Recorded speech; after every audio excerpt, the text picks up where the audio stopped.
everybody. It's me. I'm Ernie. I know it's like a big surprise. That's why nobody's here. I thought now I need to start getting my act together. How are you doing, ladies? Here, nice to see you first. It's a surprise to see it's kind of anybody here this early because we're so used to me coming in late. Mics are working. Frame rates look good. Everything else looks okay. New tattoos. You do like the needle. What is it? A continuation of old tattoos, or is it just like literally brand new tattoos? I don't know. For me, I don't know if I'd ever have tattoos really. Like I've always said, I would do like a Garfield or something for fun on the bicep, purely because it's just fun. But other than that, hey, Captain, how you doing? I don't know if I'd ever do tattoos. I think it's so much. I look at it this way: so much time sitting still. When you can't take it with you anyway. It's like I figure I can't take them with me, so it's like, no, I know it's kind of a silly thing to say, but it's like I don't know. Suddenly, for me, it kind of just feels temporary. Well, I suppose everything now is temporary. I added some finger tattoos and a vine on my hand on my thumb. All right. Oh, there we go. They're blowing up something. There goes the neighborhood. They're blowing up the neighborhood. Look how concerned I am. People go like they're going to a state of panic. Where? Why don't I see anything? Art? Nope. Oh, I think you haven't posted them. You were just saying cool because of the tattoo. I thought you had posted the picture. You added some pictures. Oh, okay. No, you haven't added the picture. Okay, I'm not going crazy. Well, not more crazy. So anyway, the banging and stuff. Yeah, people always, especially people aren't used to it. They go, like they think I'm crazy. It's like, oh, you don't react. I said, well, it's a bang. Be glad it's not you. It's not you going up with a bang. It's like as long as it's not you being blown up, it's fine. It's like this is quite kind of normal. Well, not in this area. It's usually not. Hey, in a voice. In this area, it's kind of not normal to have bangs. I live at the end of a cul-de-sac. There are some factories down the hill. The rest is all just kind of nature reserve, privately owned. Yeah, privately owned. All the lords and ladies that have ruled over the lands for far longer than they should.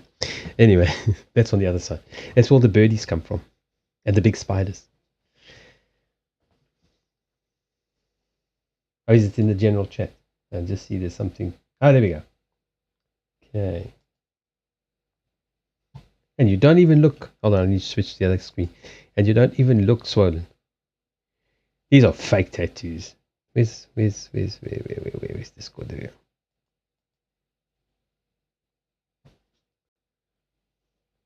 There's no swelling. This is a fake tattoo. Fake. It's henna. Oh, okay. Assuming that. Oh, no, no picture. Let me just pull it out onto the web browser. So it's much easier to manage on the web browser than in Discord.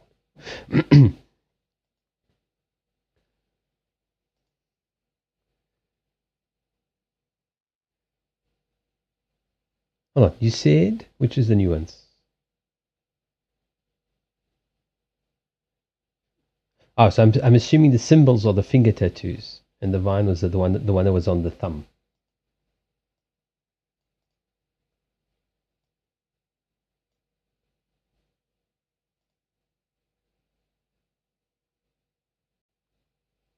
I was I actually prefer this one. I mean, I personally wouldn't tattoo my hands, but I kind of like this one actually because this one kind of makes sense. It kind of flows, you know. It's not like just stuck on. I mean, not that the fingers are like that, but I'm saying, like most tattoos is like they go through a book, that one, and then it's like, okay, where am I going to put there? They just stick it on. It's almost like just completely random. But I like this one that kind of goes around, curves around from the wrist out. Are you going to color it in? Or is that just the outline so far? Let me scroll down because I stopped the scrolling going down. It's going. Ah, it's fake. There's no swelling. Look, there's no redness. This is fake. This is henna. Jupiter and Saturn's got touched up. Mars and the protection ring on new. I wouldn't know the difference. Hold on. I can never remember the symbols.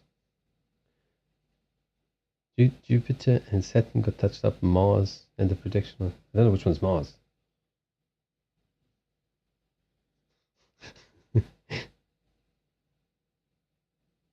I have no idea. Oh, there you got little ones on there as well.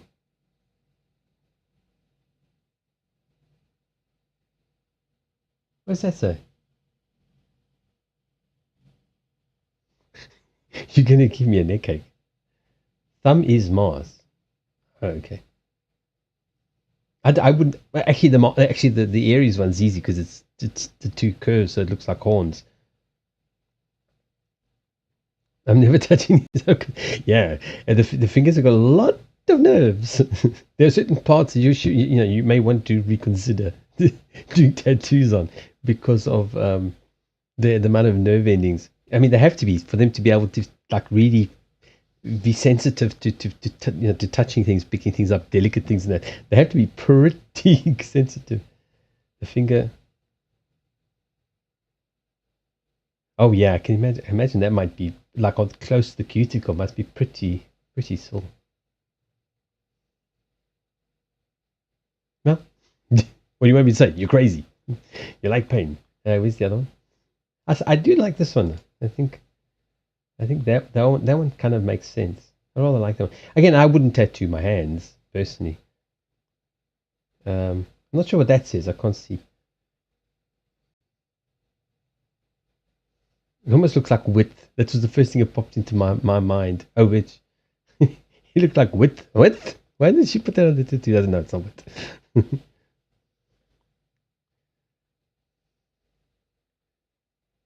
That's not a very witchy tattoo. This is fake. It's fake. I like the sideways W. I also like that. Although it could read Mitch. Because the W is sideways, it could read Mitch. Somebody might ask you, is it your ex? The two L's are for Lady Lucia. The two L's where? And the other one. Where are the two L's? Oh, those two. Oh, well, those two L's. They look like I thought it was a W or an M. Mitch. No, I don't have any tattoos. Like I said, the only one I'd ever really think about doing would be just a grinning Garfield, like on the bicep, just under the sleeve. So like when you move or you reach for something, then like Garfield jumps out and grins at you. But that's about the only tattoo I'd really consider putting on, especially at my age. I'm thinking, but now it's like kind of waste of time. If I'd done it like when I was younger, I would have had great fun with it. Since then, but since I didn't, it's like I think.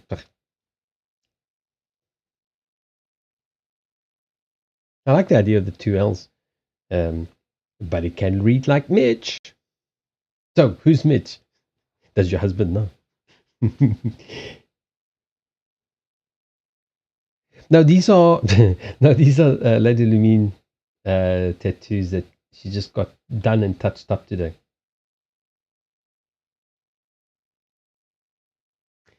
I got a matching tattoo with my dad a couple of months ago. He got his first and only tattoo at age of 62. No, I'm not saying it's too old. It's like, well, I do definitely think you need to be very careful where you tattoo. Because some parts are more prone to sagging than others. So you want to avoid tattooing parts that are going to look like, wrinkled prune when you're older. tattoo places that at least you can build muscle if you're really worried about it sagging. There's certain places you shouldn't put them on. So I don't think there's a time that by which it was just for me personally. Like I probably wouldn't get one now because first of all, it's really unimportant to me. And there's a joke. That's why I said this. Like I'm already 53. Like what do I care? I don't care anymore. Yeah, but the tattoos get like no. You see, for me, like I'd want to iron it out because it would be like all wrinkles. So like that's why I said I would only tattoo a place where the tattoo would stay unwrinkled because it would piss me off. It's like I'd be like, give me an iron, just give me an iron. I'm gonna get these wrinkles out of this tattoo. So that's why there's that joke about the whole Adidas and AIDS thing. I like that joke, but that's the reason why. Especially when they're visible, some people get tattoos and then they look terrible afterwards when you get older. So that's something to think about. It's not the only reason not to do it. Picture from the front.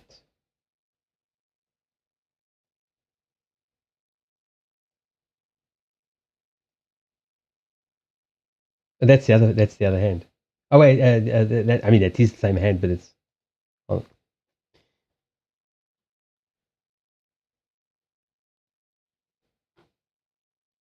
Hey, you stole my ring. Mine's feeling very tight today. It's like feeling very uncomfortable. So, what do the triangles indicate?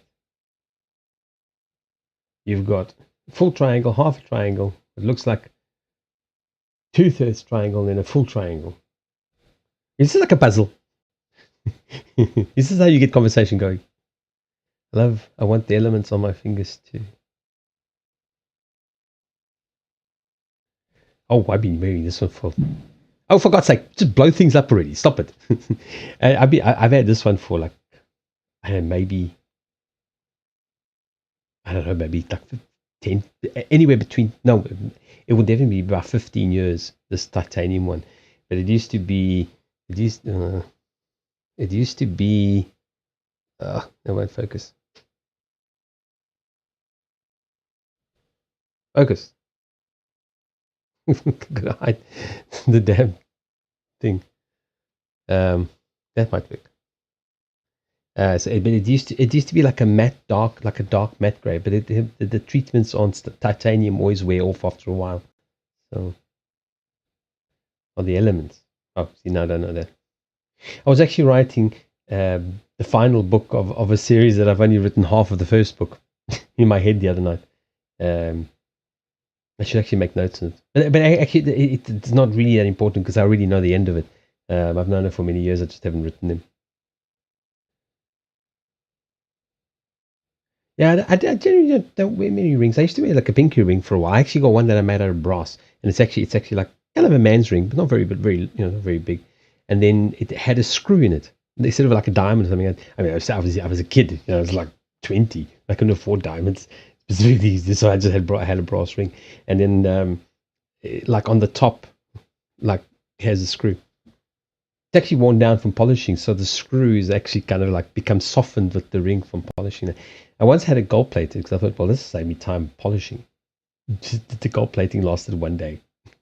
My body stripped it off. I went, for fuck's sakes. It cost me money to have the stupid thing gold plated. And they said, no, my skin's too acidic. Which is not the first time I've heard this. It's like like the inside was all black again. I'm going, it's like, fuck's sakes. I still have that ring in storage.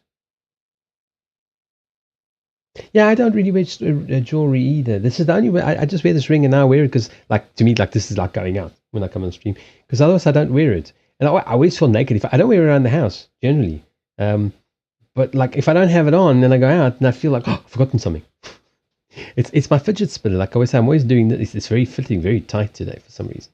So it's like that's my fidget spinner. So when I go for it, I go, I've lost it. No, I never took it out. I never brought it with me today, so it's okay. I haven't lost it. Relax. But Jenny, I don't even wear my watch anymore. I always used to wear gold, when I was younger, and then I got this ring, and then I bought the titanium watch as well. Not because of the match, just because I really liked it. And I thought, okay, I got such a mix and match, like bunch of stuff, you know. So then I already used to wear this one all the time because this was bought as a joke. And the weirdest thing is it was marked down to 50% because it's very solid. It's very big. It's very solid. Um, oh, is turn it off. It's pretty thick and it's pretty heavy. It's like it's a very heavy titanium ring. So I thought it was marked down half. So it was on sale. That's why I bought it. This is the most stupid thing. I mean, people who wear thumb rings are just crazy. It was like decades ago, and so I thought I really want one. I just want to feel what it's like to wear one. And I used to wear it on my right thumb, but then of course, you know, it becomes. I don't think I can get it on there. No, you can. It's like then you have this problem. You know, you have this problem with I can't get it off. I can't get it on the thumb anymore. But because it was always knocking on the mouse and like just stuff, you know. I used to actually tap. I had well, I still have it in storage, a mechanical keyboard, and it's completely steel base. It's one of those open things with the keys popping out. It's a great dust strap.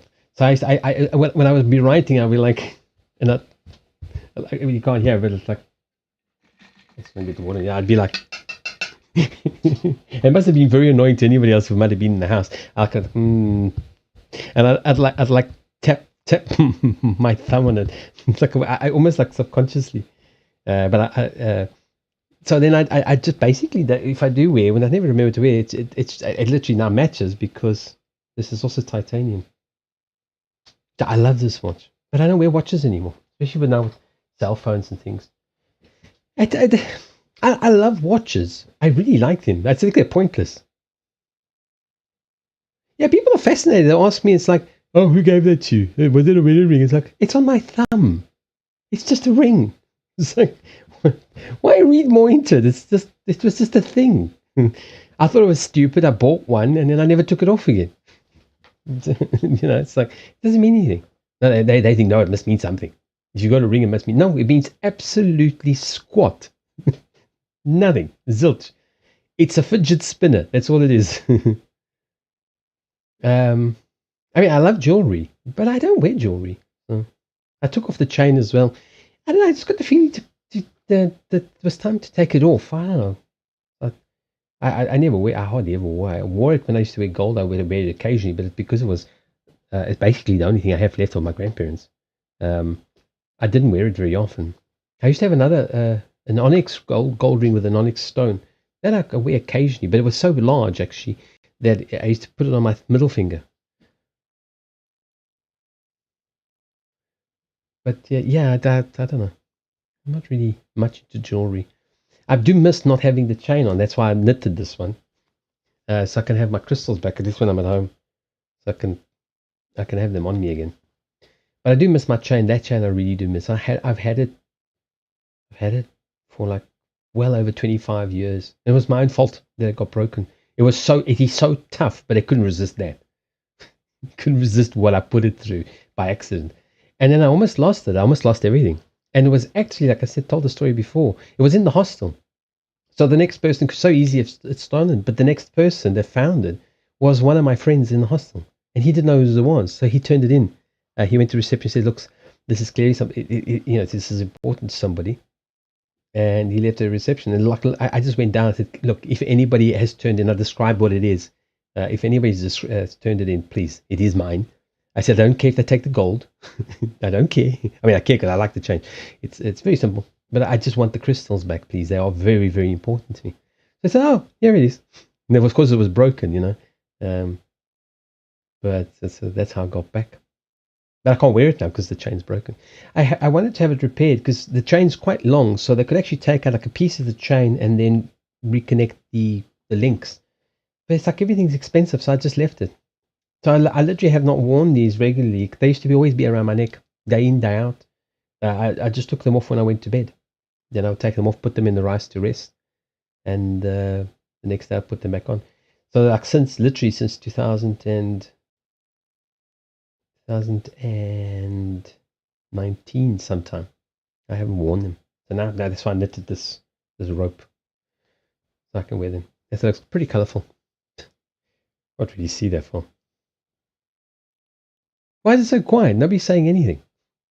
What's wrong with you people? Is everybody left? Wow, there's 10 people watching. Nobody's saying anything. You're making me feel self-conscious. Yeah, what did I get up to? Oh, I was on the... Oh, hang on. I'm so bad at this, aren't I? Let's see. I can't reach. Let's do this. I was on Inner Voices stream today. Thomas Zombie-fan, hi there. She was not playing games. I just wanted to say you gave me a tremendously powerful reading a couple weeks ago. There you go. Oh, and it gave me such insight that I was able to do some good work around my grave. Thank you again. So I was there. I actually made it this time. Did you tell you my stories? I just like nonsense stories. I'm just literally rambling. Just kind of rambling. So we were on Inner Voice. We got into a fist fight. No, we was just joking. It's all her fault though. She wanted to provoke a fist fight. No, she just asked a question. So we were just having a discussion about feminism. Whether you are, I think the question was, do you consider yourself as a feminist or not? And normally it's a discussion I actually don't entertain at all, because there's a discussion above that discussion that no one has, and it's like that discussion in itself. No offense, Inner Voice, but that discussion itself, I don't actually ever engage in. I usually just don't reply. I just reply because I don't know, kind of felt like it, because there's a discussion that comes above that no one talks about. I'm saying that's the problem. You need to talk about that discussion, not this discussion. Whenever we're discussing anything at this level, we need to be talking about that level. When we're talking about that level, we need to be talking about that level. And now people just get stuck on the one, and they just get stuck there. Oh, that one's a conspiracy theory. We can't have that here. I mean, we'd never talk about conspiracy theories here. What discussion above it? Well, that's the first discussion everybody should have.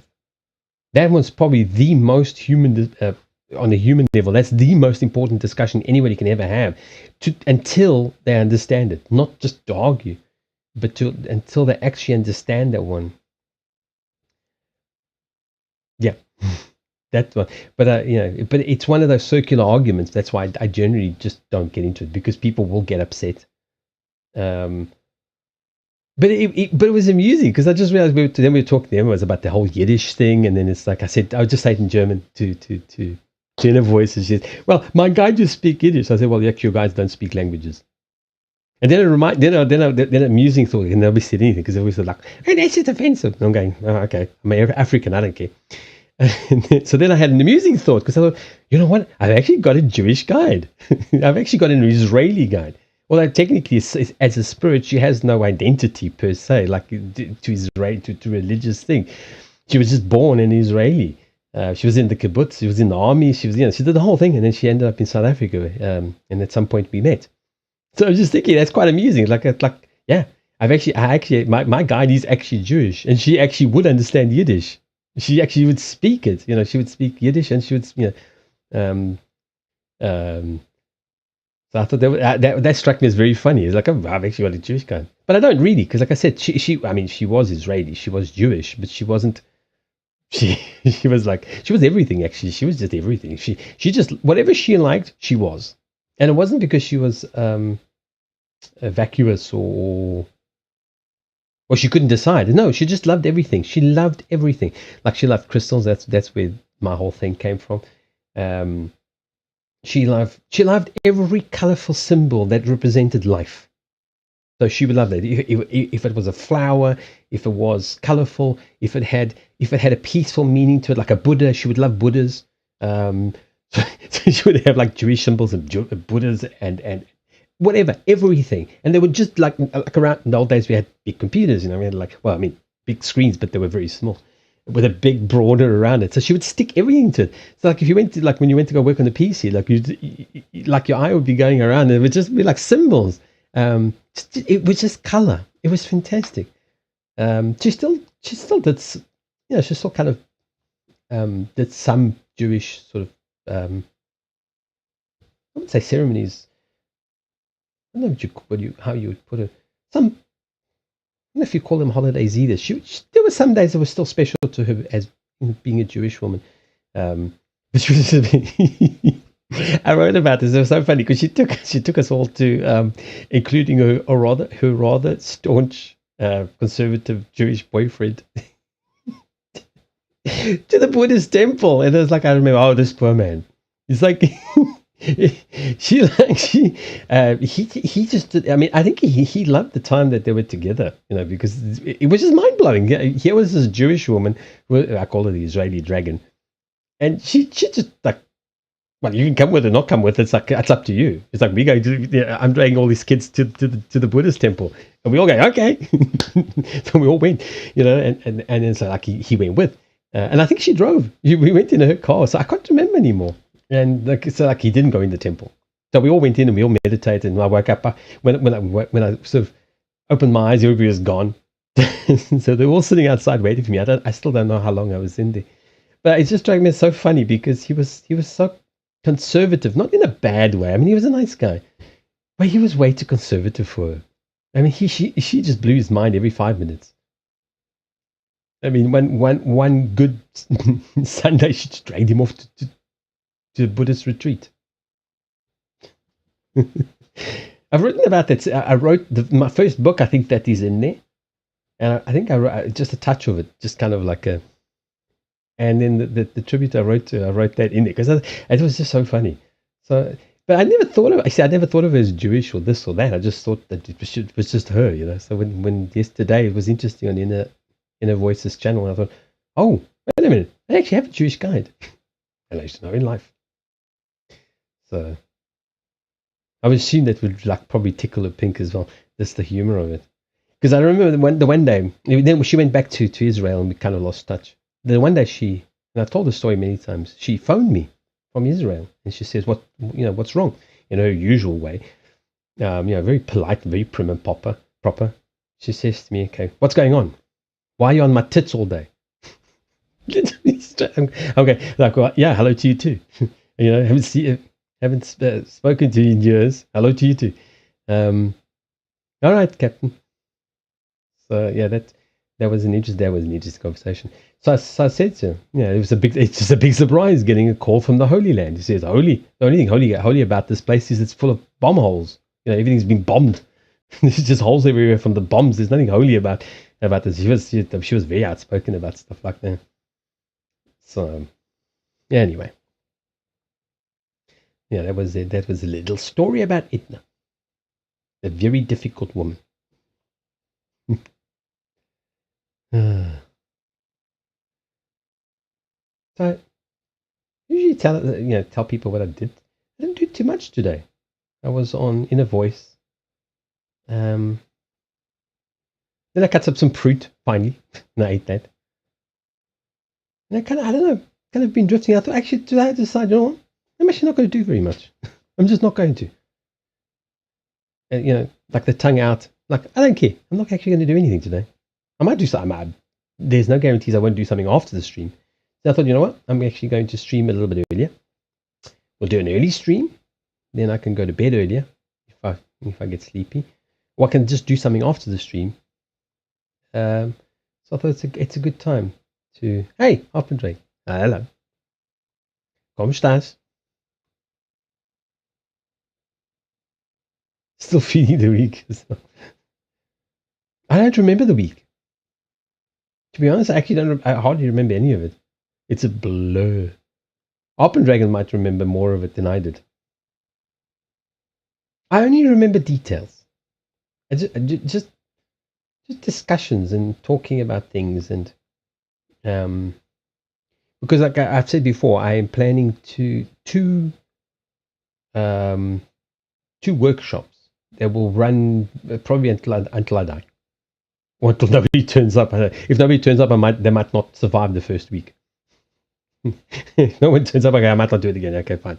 I've done it. I don't need to do it, to repeat it twice. Still haven't done what I know I will need to do more, since I don't know if it's the right thing. Well, maybe you should just do it. I know it's terrible advice from Aries, but sometimes that's the answer. You won't know until you do it. And the question again is, when will you be rested? When will you know? You don't. So you may as well, not go into it like a crazy person. Leave that to me. I will do things like a crazy person. You will be a sensible Pisces, and you will just do a little bit. Mind you, you're not very sensible Pisces. You're a crazy Pisces. That's the problem. I'm trying to think back on my late crazy father. He was relatively sensible. He was also Pisces. He was relatively sensible. I'm trying to think. He was obsessive about stuff. He would get obsessive about things. He would do stupid things though, like something I've tried not to do. Like I inherited not a very good back, very good spine from him. But he would do stupid things. Like I mean, I suppose say, having said it, I sometimes will also do it. But within reason, like he would. At the one time, he went to work at a scrapyard, and he was a mechanic in a scrapyard. And I mean, these are like they would work on. I mean, they had specialized mechanics for the actual equipment. That they didn't do. They would call in specialists, but all the trucks and the vans and the things like and also the company cars, then he would look after. So he'd get pissed off with the staff wouldn't do things his way or whatever, and he'd just end up doing things himself and then throw his back out. Instead of like just, you need two people here. No, I'll do it myself. And then that would be it. He'd fuck up his back. And that's really what fucked up his back was that stubbornness. But otherwise, I think he was a relatively logical person. Complete arsehole, but he was a logical person. People are going, wow, he's saying terrible things about his dead father. Yeah, I'll tell you much worse. Maybe one day you'll read the book and understand why. Yeah. How to get into controversial subjects straight away. Just dive right in. Oh, let me close up. Let me close Discord so it's not using up resources. So I just had a pretty relaxing day. Because I thought if I start anything now, then I'm not going to come on stream. Or I'm going to come on stream very late. Because then I don't like to stop. When I start, I don't like to stop.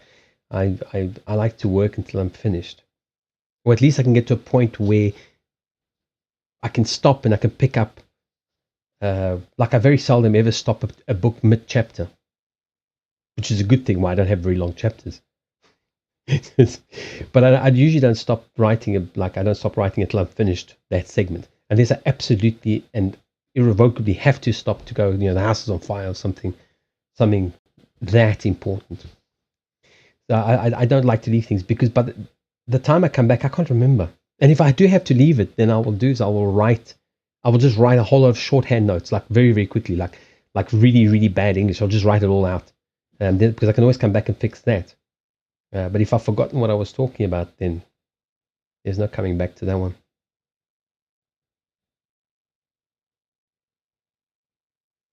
I've run out of stories to tell. We're still listening, so I feel like I'm rambling today. I really, literally am. What else? So I have a Jewish guide. I think I have another one, but we haven't been formally introduced. So I have no idea who it is. It's just someone, but I think there's someone else. There's somebody else new. I sent all the others away. They weren't very good. I told them to go away. Only Edna's been around, but I think there is someone else that sometimes pops in. Oh, so I suppose. Oh, yes. There's one thing I can't tell you because let me close all these pictures so I can get your money. Oh, hang on. I'm gonna start talking there. No, stop. Oh, actually, I don't have this. Where's the browser window? Oh, here. I did actually upload. I announced it in the Discord, but it's a very quiet Discord. I actually did get that browser up, and there's actually at the moment there is a 25% off. But if you watch what the bot says, you can actually get 30% off. But I don't think you'll be able to apply the two together. I don't think that works. But I think if you apply the 30% off, you just get 30% off. So that plan is now up. That is like a general notebook, planner, financial thing. That one is done. Got 3 different page colors.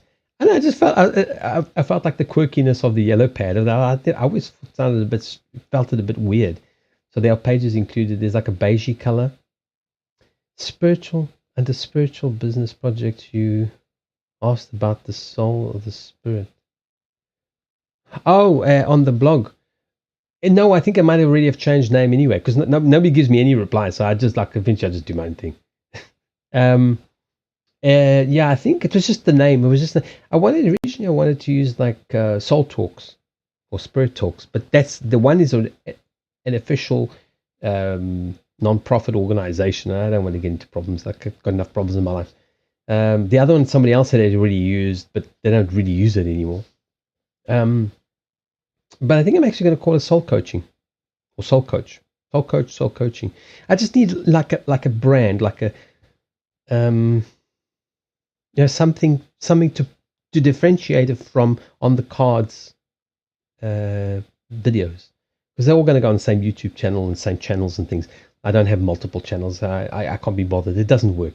So like the Instagram side of it's just going to go on my account and that's it. If people don't like it, they can just unfollow. I really don't care. I've reached the point like I give two shits about social media. The people who want to unfollow can just unfollow. It's like most of them never say boo or bye anyways. It's not going to make any difference. So that was about. But let me just copy the link. So if anybody's interested, this one is up. I would appreciate it. And I believe, let me not say it publicly. I will thank you. I will thank you in a message. Somebody did buy the tarot planner, so I wanted to say thank you because I saw the name and I just actually forgot to. So this is that planner. These are like covers. You can actually just change the spine. You can stick like a sticker over the spine, so you can change you can customize in various ways. It's got just basic built-in colors. I just love the idea of the old school notebook. So now I thought, let me do some colors. Now I thought, you know what? You can actually make the spine also in stickers. So you can actually just stick it over the original cover to change it. Then you don't lose the links. There's some extra covers. What else is there? I can't remember. Oh yeah, then there's just some post-it notes that you can stick on it. So that's kind of like a general purpose notebook. There's also music sheets. I had it linked up on. I'll actually show you the original on here, but I don't. For some reason, I don't have it any longer on the PDF just in the browser window. Okay, let me put it on there. I think this one turned out actually quite nice. And what I really like about it is it's such a small document. It's turned out to be such a small in terms of bite size, like a really small document. And obviously everything's clickable. Goes back to the cover. That's why I say if you want to keep the original cover without because then this link will work, but then this one won't go back to the menu. You can actually just stick stickers over it or change the color of the spine or whatever you want to do. And again, all the links goes to the various links. That goes back to the index. That's the index. Sorry, that's the customization. So you can go to page templates, and then I didn't put every single page in because I think that's just crazy. But it takes you to the basic types. Like if you want like old-fashioned blue lines with I don't know if you guys, but like where I grew up, this was like stock standard notebook. You know, this cover, and let's go back to the menu. And And this line, this line type was like stock standard stuff. This is what we used when I was growing up. So I thought it'd be kind of fun to recreate something that if you wanted it to literally be like very retro, or then just very modern, then you can just have like more modern stuff. So it's got lots, but like the links, it's just divided by page types. So then you scroll down and you just get whatever you want. If you're into music, because I saw there were a whole lot of them that actually had. So there's a whole lot of music sheets, and yes, they are accurate because I do know music a little bit. Can't remember any of it, but I do remember. What else? Yeah, and then again, people who love to customize their planners, they can copy the codes. So if you want to come in here, for example, you don't like this, what I've done, you can just paste a sticker over that with the same color or whatever you want to do. What's nice about it is you can write like whatever or type whatever the section is. That's what I'm saying. If you wanted to erase that, then you could simply do it that way. Then it's still clickable. The whole bar is clickable, so you can write on your notepad over it, whatever it is. So it might be study notes. One might be like a calendar, like I showed on the one preview. Unfortunately, they limit. Where is the thing? They limit you on to 10 screenshots. Oh, this one. See, there's the calendar, which you can just stick on. So it's also like a sticker. Wait for it to zoom in. So you can actually just stick them down onto any page that you want, any color. So you could have one as calendars. That's included. Yeah, so that's the latest project. I don't know when there's going to be a next one because things are not selling all that well. They're selling, but they're not selling particularly well. So I'm not investing any more time into this right now. That would be. I am thinking of doing just a music notebook because I've already done the basics. Like I love this cover. I love the very last cover. I think it is just turned out so nice. I think it's fantastic. Imagine it's like in white writing on top there. So I was thinking of turning just this into a very cheap notebook. And also there are also people selling printable music sheets. I thought I could produce two products that are relatively quickly. Then if people were interested in, in music stuff, they would have one. Right. So that's one side of things. Just so there are going to be 2 workshops. The exact details I don't know. So I'm just going to tell you because I need to stop promoting. I need to stop publicizing them because I need to start various businesses so I can go live the rest of my life, and that's important. So the first half of my life is done. That has been everything that's come up to now, and then I need to go. I need to go home. Like always, I programmed this crystal to take me home, and I need to go home. So I need businesses that I can run from where I'm going. As long as I have the internet, then I can do these things. So I'm looking at monetizing things and finding courses that people can find value in. But it's still a very niche market because the one thing I don't want to do is create stuff that is just there to make money, because I don't want to do that. I mean, I could so easily make a ton of money out of this shit. Really could, but I don't want to. It's not because like morals or whatever. I just don't want to. I don't want to live my day to day. Like this has been a lot of discussions with someone who's helped me tremendously, a lot with this stuff. So we've thrown a lot of ideas backwards and forwards and backwards and forwards and backwards and forwards. So be glad you're not that person. And so really what I'm looking at is I want to create, well, first of all, there's 2 workshops because this is something I've been prompted to do for a while now. And I've kind of been, not putting it off, but like now I know what I'm going to do. So now I can actually start doing them. Whether it works or fails, doesn't matter. But I know what I'm going to do, or at least to a large extent. So what I'm going to do is create two different courses, workshops. And I want them to be workshops because I don't want just theory. Theory doesn't help anyone. And Henk will tell you, he hates just doing theory and theory and theory. So I want to create two different workshops, at least at this point. The one will be a spiritual workshop. Again, these things are going to be very specialized because most people will not listen, they will not understand, they don't give a shit about what I'm going to have to say. Let's face it. That's why there's a limited amount of people that come to this channel, because they want the fluffy guru stuff, and I'm not that fluffy, and I'm not a guru. So it doesn't work with them. When they're ready, they will find the information.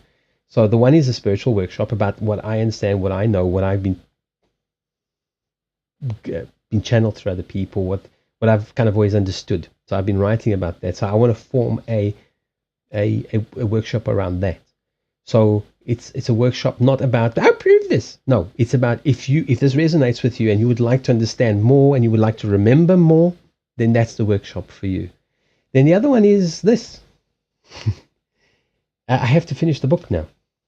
I mean, the book is essentially finished, but I have to finish. I have to get it ready for literally to publish, because there's been a lot of people asking for it. More and more people now, with my channel becoming more popular, more and more people are interested, and so that is also going to be a different workshop. Again, I don't just want to teach people theory, because I mean there are not many, but there are a few books that you could get.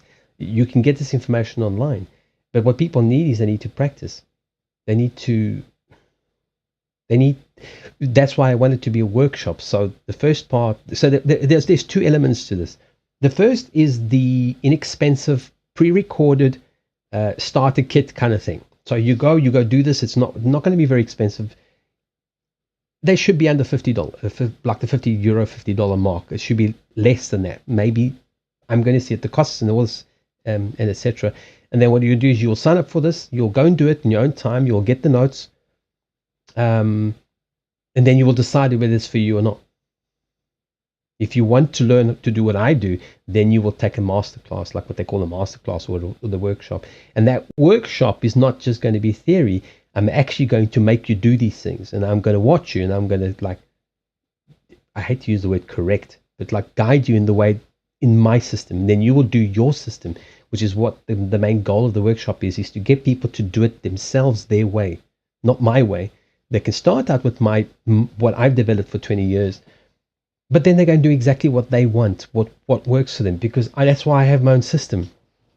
And, it doesn't help for people just to do, I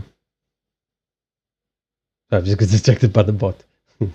It doesn't help people to learn things parrot fashion. So I prefer that people not learn things parrot fashion, but actually develop their intuition, the ability. This is why I like this, because this makes you think.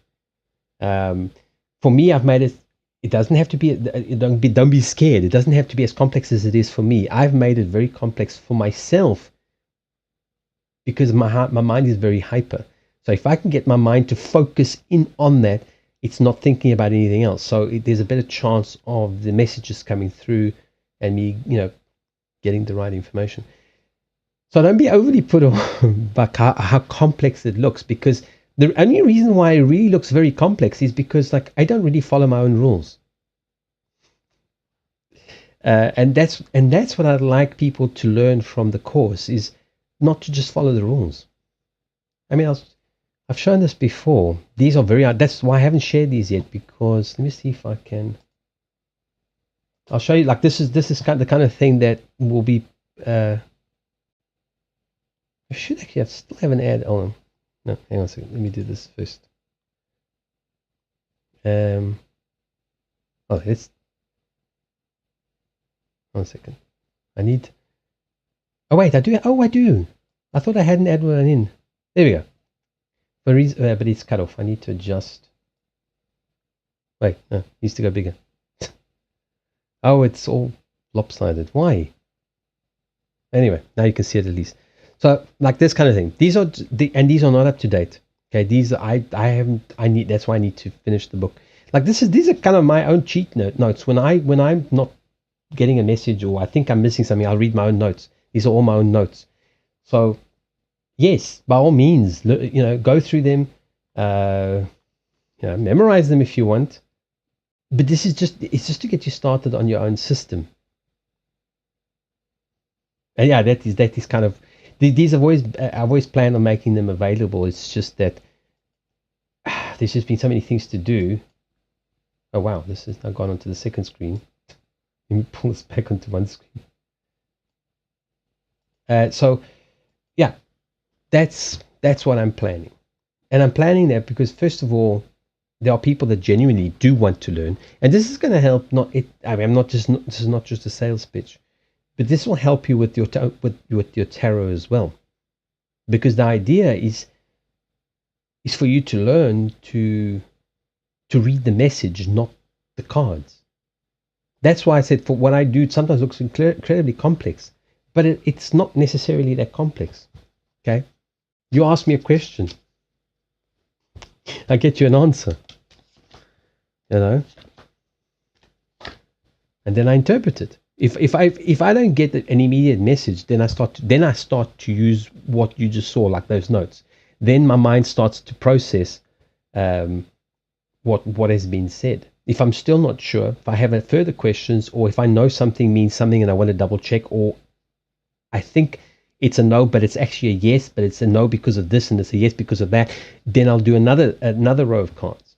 So that's the kind of thing. That's what the workshop's going to be about. It's not just about theory, because you'll get theory up front, then you'll go through it, and then you'll actually sit down and everybody will learn from each other. That's my goal. Is the advanced workshops will be small. There will not be huge amounts of numbers. With the theory ones will be relatively inexpensive, and you can just join them and do them whenever the hell you want. If you want to do them today, you do them today. Tomorrow, I think they might. I don't. Depends on the platform as well. I don't know how long it will be available for either. I don't know. I have to do all that research before I can make those kind of courses available. I also have to record them. So there's that, and I have to finish the books. And I put all these things on the back burner because I was trying to earn money to pay the rent, and I realized that this is literally what I need to do now. So now I'm doing it. It's just that now it's more pressure again because I've got a limited amount of time to do it in and to create these things. So that's what's coming up. That's what's coming up in the future. I'm kind of looking forward to. I'm not looking forward to all the work because there is a lot of stuff that needs to be done. I need a mailing list because there are going to be little adverts that will run. Not adverts, but like Instagram's a great place to get business. I've now realized, specifically in this field, weirdly enough, it's a great place to actually earn some money. So they will run on there. Then, like from here, if people are interested in learning more, I can't keep repeating what I've said to you tonight. So I need to be able to send them to a link and say, okay, go have a look here, look at what's available, look at the prices, look at whatever it is that you would like to get from it. Go to their website and have a look, and then from there we'll send them to places. Right now, I need to start a mailing list because that's how you sell things. As much as we all love mailing lists, but that is how you sell them. And I haven't got anything to sell at this very second, so I need to start collecting potential customers for the near future. I'm planning on starting this within a week or two. It depends. I've got a customer coming in with the book, and that will be a good week to 2 weeks. Although the 1 week will be almost 1 week solid. I'll just be working on his book. There will be no, other than streaming, I really won't have time for anything else. So it depends on how quickly he gets back to me with his second book. He's already putting together all the photographs that are going to go into the book. I'm not looking forward to it. And I charge him half of what I charge anybody else because he's an old customer. See? What's the word? Loyalty and customer satisfaction does pay off. Unfortunately, people only write so many books over a period of time, so it takes me a while. I'm looking forward to the third book of my other customer because I really want to read the last book. I want to read his third book, so I'm waiting for him to write it so it can be ready. They can read the third book. Anyway, that's what's going on in my life. What's been going on behind the scenes, while everyone thought I was just having a holiday. I was, in a way. It was actually a great de-stress, and I think I actually partly actually really needed to just. I really didn't do cards. I didn't really do much of anything. It's only when I had a question about a direction or something that I was going to do something that I would then use the cards. Otherwise, it was actually such a relief. It was literally like a week off. I did not connect to anything. I finally got some sleep on and off, and it was just very relaxing.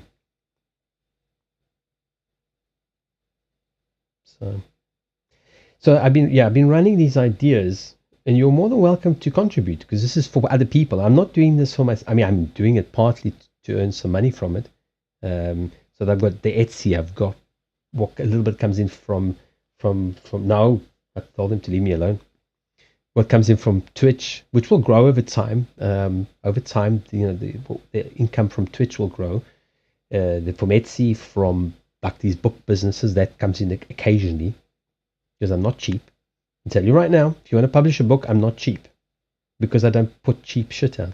I am much cheaper than anybody else and you'll get a much better quality book at the end of the day. That's why I keep my customers. The few that will pay my fee, and I'm cheap compared to what you would pay. And my work is a lot better than you will get at most publishing houses, in fact. Most of these cheap public houses. Anybody can say, oh, I'm a publishing house. I've been asked many times to become a publisher. I said, no, I'm not interested. I said, because it's a bullshit game. And you end up taking profits from out of the author's pocket. Whereas like this, you can pay me, I'll prepare your book. All you have to do is be the publisher. That's all. You see, the things people want publishers because they think the publisher's going to go out there with the book in their one hand and I don't know what they think. To sell the book on the streets. They don't. They just get the book printed. That's it. There's another thing people need to know. If you're even thinking of going into publishing a book, any publisher that asks you for money, you should go very far away, because no publisher ever asks you for money. A publisher, not somebody who publishes books, but an actual publisher. Do controversial books even Well, depends. It depends because some controversial books are convenient to have out on the shelves. They are saucy, so they can be controversial in a non-controversial in a controversial way, but in a non confrontational way. So. But that's the thing is. They still not a publisher in the traditional sense. Like if you in the traditional sense, you're thinking of like not Hallmark. God, I can't think of them. Penguin. Those are traditional publishing houses because they're big, large companies and they literally print large amounts.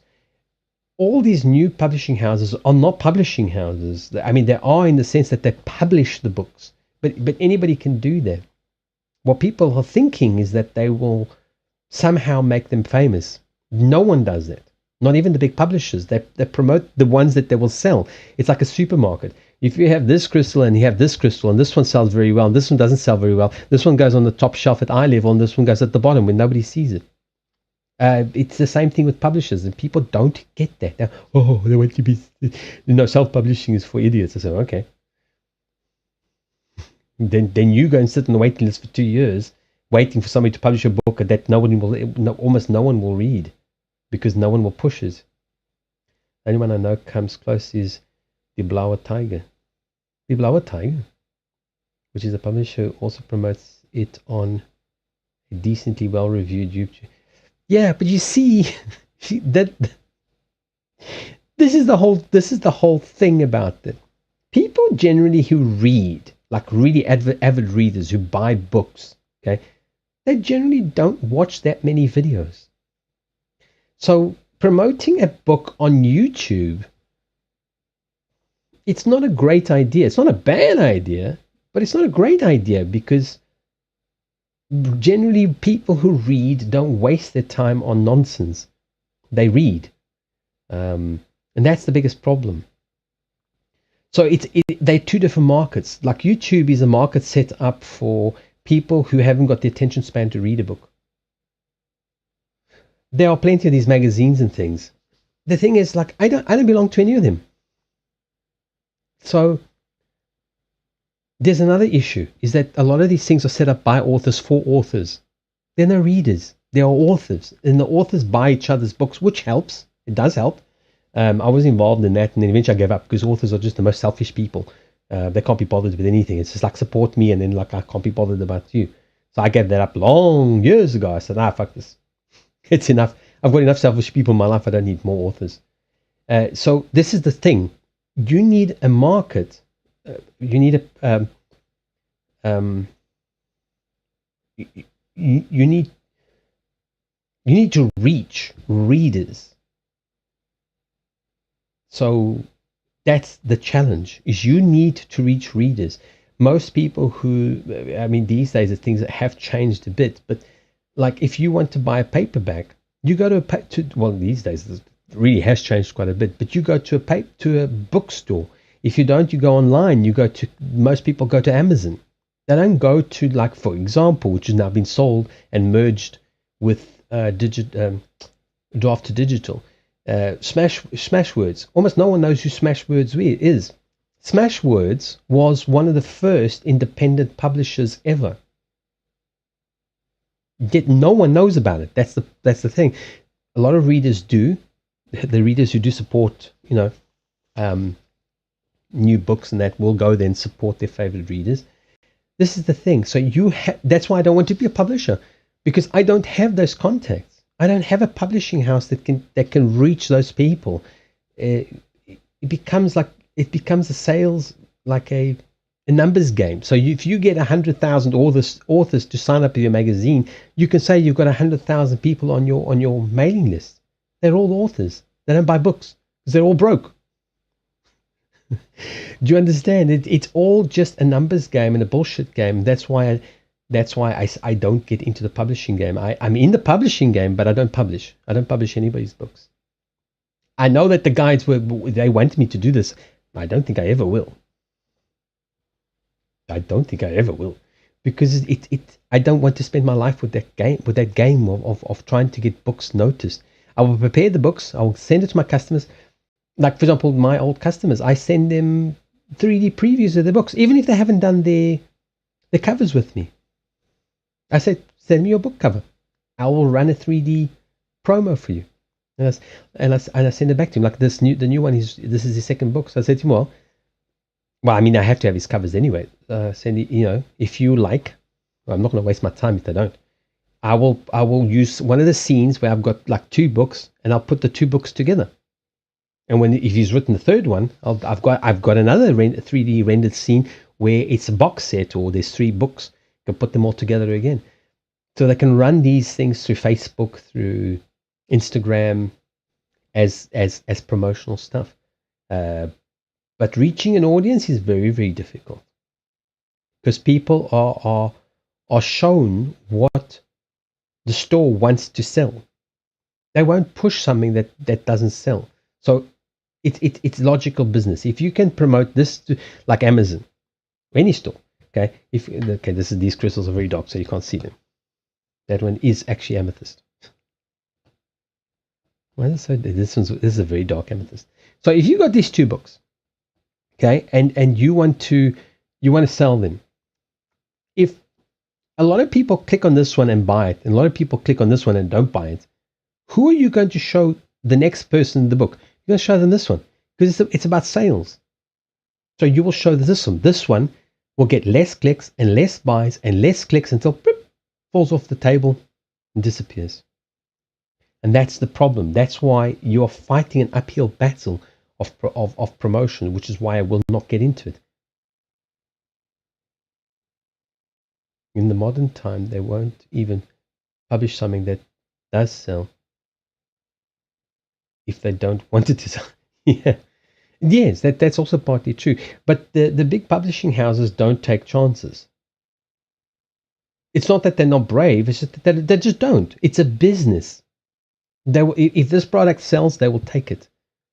If this product's not going to sell, they go, yeah.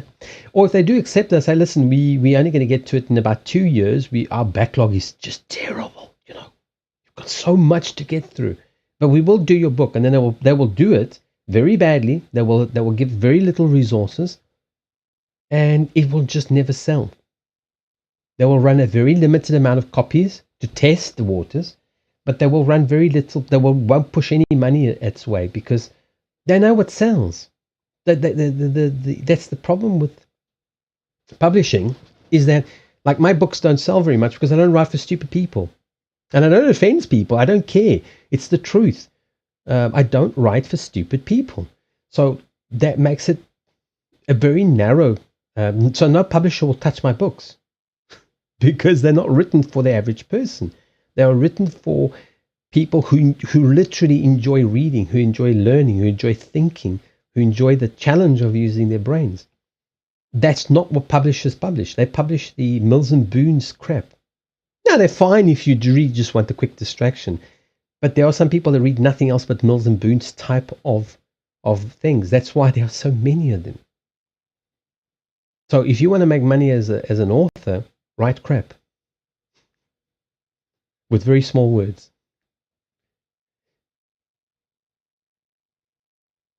Yep. That's the thing. So that's the problem with trying to promote your book on video. It's already got the audience that doesn't read. You need to go on. You need to find an audience that actually does read. And there are some very large groups on Facebook that actually do have a lot of readers.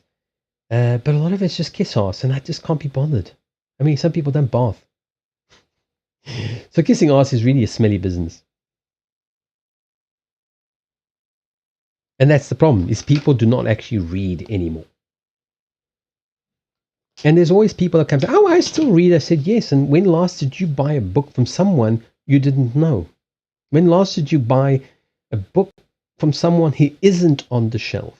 Someone who's published a book, whose the quality of the book is far surpasses what you might get from Penguin or you might get from these houses. When last did you actually buy one of these books? Oh, no, because I don't see them. Exactly. So that's why I don't want to be a publisher. It would take too much of my time. I mean, if I put my mind to it, I could actually put together a very good publishing house that would benefit the authors. But what's in it for me? I'd be broke. I wouldn't make any money. I'd be too busy trying to make money for my customers. There's just not enough money in it. And that's the sad part about it, is that so a lot of people get this idea they're going to become a publisher, and they're going to, like, I charge, like, for your average to typeset and prepare a book for a proper ebook, not just a stupid conversion which is full of errors and crap and mistakes and fixed fonts and things that don't adjust and fucked up. It's just, you can't really just do a conversion on books. Okay, to do a plain book, just text, not like the one that I'm about to do for he hikes, so he writes about the experience. So he's already got, I think he's got 58 pictures already in the second book. I wouldn't do one for less than about $1,000. And people say, wow, that's a ripoff. I said, really? Can you do what I can do in a week? And can you do it as well as I can? Oh, no, but still, no, but nothing. Can you do open heart surgery? No. I said, then you got your fucking doctor and you pay what he charges you. End of the discussion. If you don't have the money, I am very sorry. I also need to pay the rent. I wrote 2 books on publishing because I wanted to help people. If you really want to fucking help yourself and do it yourself, they're called Publish It Yourself and Format It Yourself. Go and buy the fucking books. They're actually not in print at the moment, which is coming again. They will be back in print. Go buy the books. Go learn to do it yourself. That's what I did. That's why I wrote the books. I don't write the books because I don't know what I'm doing. I write about the books because I know what to do.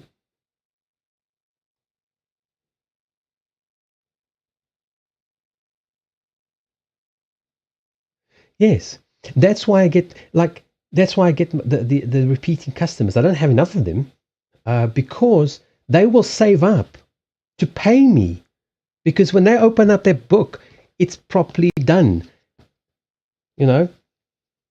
Like this one's not too bad, but there's the gutter. You can't until you break that spine. You actually can't read what is in there. That's the gutter, people. Like, we don't have the same margin on that side and on that side. Okay, or on that side and that side, stuff like this. Like, there are specific ways of. I mean, this was not bad. This little booklet. It's actually not badly done for a little booklet. But there's a lot of really bad examples, like the print is too small. And sometimes you're saying because I'm old. No, it's too small. It's just too small. Finished, Like you should know this. The people go, oh, a 12 print is fine in Word. Word is A4, you idiot. For that kind of print on a book to read an entire book is too small. And the fonts I use, which are free, they're called the liberation fonts because they want to liberate people from being stuck with lawsuits from minor companies like Microsoft, etc. That I usually set at about 14 points. It's a nice, comfortable size to read, and their font is actually slightly smaller as well than it's just the way they've designed it, slightly smaller. So you need to know what you're doing. So if people don't, you can do it very cheaply. You write a book on Word, you send it to Amazon, and they do everything for you. And then however it comes out is however it comes out. It comes out, and most people don't know what they're looking at. So they go, oh, that's fantastic, I've read the book. I said, yeah, it looks like crap. And anybody who knows anything about it will open and go, whoa, that is really bad. But people don't appreciate it. So that's why I don't work for many customers. So these people will come back, and they will actually wait. And sometimes the one actually pays me up front. Like first you ask me how much it's going to be, because it's a couple of years between books. And before he even sends me the book, he's paid me. It's like he's already made the payment. And I go, well, thank you. Then sometimes like he'll want to make a change. He will just pay me. He will literally pay me up front and then email say, listen, if you have some time, can you do this for me? I said, you've already paid. I said, yeah, but that's besides the point. Those are the kinds of customers I like. I love them to bits. And like they literally pay half of what a new customer would pay, or close to half, because first of all, they've been around for years. I never have to ask them for money. I never have to haggle. And they're always happy. They're always ecstatic. The people who read the books are happy. And yeah, I'm blowing my own trumpet because I look at a lot of books and I go, oh, that is shocking. It's so fucking shocking. It's like, wow, that is so bad. It's like, and you always go, oh, and everybody's gushing. I said, this is terrible. This is so badly laid out. Typography, there's no typography at all. It's not typeset. There might be some typography, but it's not typeset at all. It's horrible. So yeah, I don't get a lot of business. Pretty much, if you want me to create and that's not including the covers, that's just typesetting. I mostly do typesetting because most people can't do it. They don't have the patience, and it takes me at least minimum of a week before I will release the book. So it's a week's work. And they say, yeah, but you're working at 8 hours. Yeah, the first day I'll probably do 12 hours, and the next day I might do about 8 or 9 hours, and then I'll do 1 or 2 hours every day from there on out until I give you the book. So I mean, that's why I like these customers, because they know they can't do it themselves. I mean, they could if they would. They're not. They want to write books. They don't want to become publishers. They want to learn how to do it. I just did because I wanted to learn, and I also couldn't afford to be paying people. So over the last like 10 years, I learned how to do it. I went to the best people and the worst people, and I learned the theory, and then I changed it. I changed a few things. Some of the stuff I still use, I still set it out in the old traditional ways because there were reasons. And I also like the way it looks. It looks more professional. Anyway, enough of the rambling. Yeah, so I do find it very sad that people don't read anymore. I mean, I also watch. I don't read much. Like I keep saying, I've written more books since I got to Ireland than I've actually read, which is kind of impressive if you look at it that way. It's kind of sad if you look at it that way. It's very sad that I've actually, read less books than I've actually written. And I've actually completed more books than I've actually read, which is terrible. I think about it, I think that is terrible, But it's just the way things turned out here. So, actually, let's open up the queue. At least do a few readings today.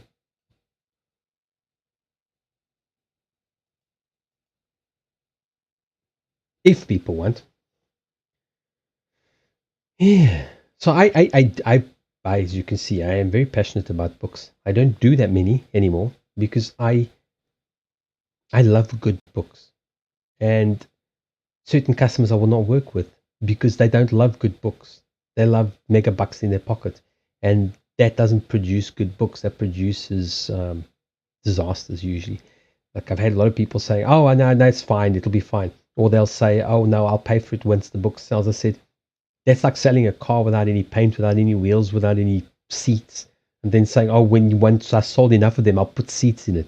It doesn't work that way. You have to have a finished product. It has to be polished. It can't look like somebody wrote it in a Word document and sent it to Amazon. It's got to look like it went to a publisher, even if you self-publish. And I'll tell you something.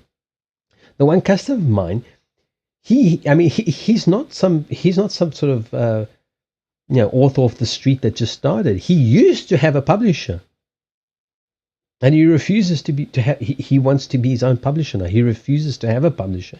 He does it himself. He pays me. He does his own graphic work, so he does his own covers, which he then sends to me to use in the book. And he's waited for his other books to go out of the contract, so he's taken ownership of them himself. And he's going to, from now on, he will only publish himself. He will not use a publisher, because every author learns the hard way. You get nothing out of a publisher. You just have this satisfaction of saying, oh, I was published. Yeah, how many books have you sold? Oh, I've sold a few hundred. And how much money do you make? Oh, about 1% of on each book. It's like, wow, that's a great living. Congratulations. And it's very sad. It's sarcastic, but it's very sad that most people go through that. But mostly as well because people just don't read anymore, because we have media now. So people just watch the media. They don't read, which is sad. It's sad because media requires that your brain work. Reading requires that your brain work. Media just requires you to be passive and just watch and listen. And like you sit there like a zombie, the eyes like glued on the screen. Whereas reading requires you to use your imagination. A good book. A bad book will just describe everything to you. Right. So, next topic, or do we have any readings? I know it's early today. Feels like I've been going for hours.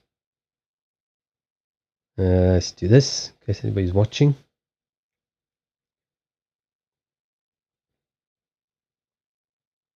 Otherwise, I might actually just make it an early stream, if it's going to be quiet. I figured it might be quiet today, but I thought I wanted to come on early and finish earlier. Try and get the hours right. I think next week is still not the week that I'll be able to do a proper schedule. But we'll see how it goes. I'm almost dreading it because there's so much to do. I've got to create a mailing list. That's the most important thing. Then I've got to record videos. I've got to do all the promo videos up front, I think. Or maybe one day I'll record at least one course. I've got to get the subject material together. Then I've got to find a proper host. I found the one called Hotmart, I think. Sounds like I'm stuttering. Hotmart, I think it's what it's called. If I forget now, I've got it open. But again, you never really know what a place is like, what a host is like. The nice thing about it is that they take a percentage off whatever the customer pays for the course, or whatever. They take a percentage of that. So there's less risk. But of course, I haven't actually checked how much they take off percentage. So like if you charge $35 or 35 euros, and they take like 20% of that, that's a big chunk off. The other option is to pay monthly for the service. So I need to look at what's going to be best. But I definitely the original the intro course that will give you a lot of. It's mostly really just to see if people like the material. If they want to go any further into sort of more deeper stuff, then the other courses will be done probably through Discord. There will be a limited amount of people for every workshop. I'm thinking no more than about 8 to 10 people max. And I'm thinking run maybe like 2-3 hours. like basically an hour of teaching, like actual theory broken up into parts, and then like the other 2 hours will be the attendees doing readings, and then we will watch each one. So perhaps like every single spread that I'll teach, one student, one participant will do one. Then so me doing it, the student will do it, and then I will like look over. I was thinking if the person doesn't want to share webcam or whatever, I'll put the cards out so that, like I've done here many times with people that do readings on the stream. They'll tell me what cards they pulled out, and I'll just put them out like on. You'll see basically this, just without the goals bar and stuff. And then we can learn from there. So instead of like just prattling on and doing a thing, okay, bye now. It'll be interactive. I want it to be interactive. I want it to be a proper workshop, because otherwise Hank won't join. I must be honest, I probably wouldn't join either. To just get theory, you can just buy a book or buy a course like the introductory course I want to put up. You can just buy that. For that, you can just buy the course that, that's it. If you're not going to interact, you may as well just get something cheap. The thing is, this isn't tarot, so I haven't been checking on YouTube. Let me just switch over.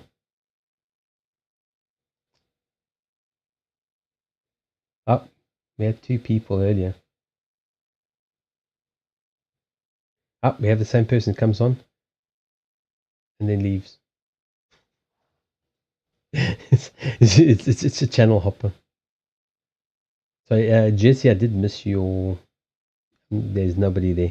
I keep forgetting to switch over to see what comments are on. But I think most of them don't even listen. It's like we've been, I mean, the queue's been closed until recently, and they don't read what's on the screen. They just kind of go, "Oh, me first, me. Can you just do me a reading and then I can go quickly?" It's like, yeah, no, sure. I'll interrupt everything to do your reading, and then you can just go. Yeah, people. Sure, if we're just going to completely just stop everything, my self-promotion. I mean, this is not important. We'll just completely stop it. We'll just immediately do a reading, and then you can leave straight away, because I know your time's very important. They do. Well, but then it doesn't help me very much. So I need people to actually stick around. I do feel a bit sorry because like I wasn't paying attention. I was rambling on now. I usually switch over. I need to find a way to have. There's a way of popping it out. Let me actually try and do that. But the problem is, like, I have small screens, so I don't know where I can put it. Where it'll be like on a corner of the screen that I'll actually be able to see. I'll be able to see. I don't know where I can. I've got no way I can put it. I literally have no way. Damn it! I'm gonna have to just dock it back because, like I said, my screens are not big enough to. How you? Back home? You mean like today, or you mean you've been away? Hello, Manny.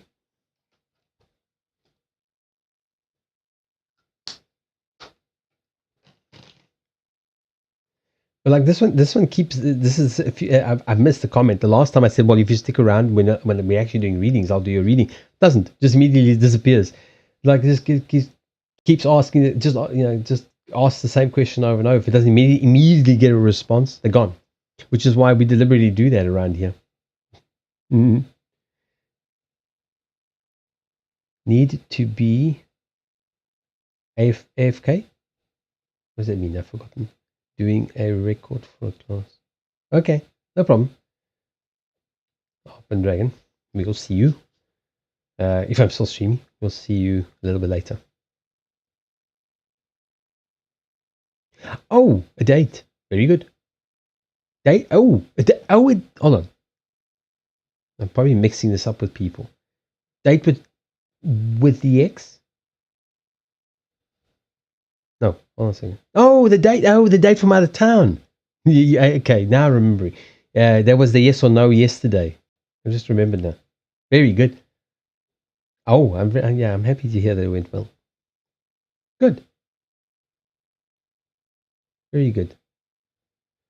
I didn't pull a card out, so I'm just going to do this so Manny will get upset. It doesn't take much to upset Manny.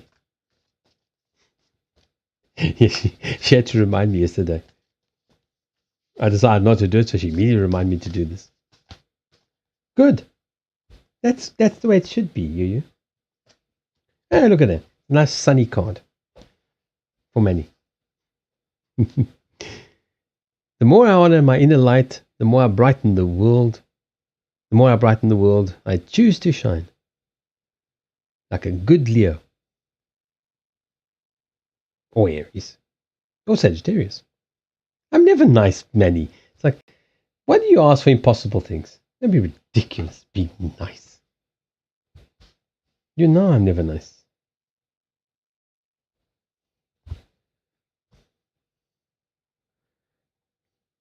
Besides, nice is very subjective. But some people think it's very nice, others don't. No, I'm not even going to try. I'm too lazy. Sunday. Sunday is the day for just let it all hang out. Well, mind you, I do that every day, so it doesn't matter. How's your Sunday going, Manny? I'll have a look at that page that we were discussing. I might actually, I will do it at some point. I can't promise like immediately, but I just need to think of it in a way that it will match the existing style.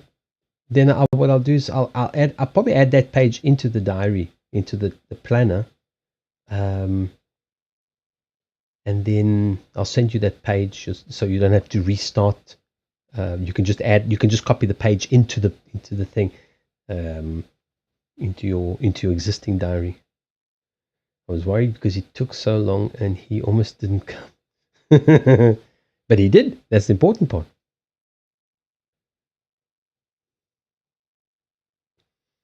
Yeah, I mean, that stuff is done like, I kind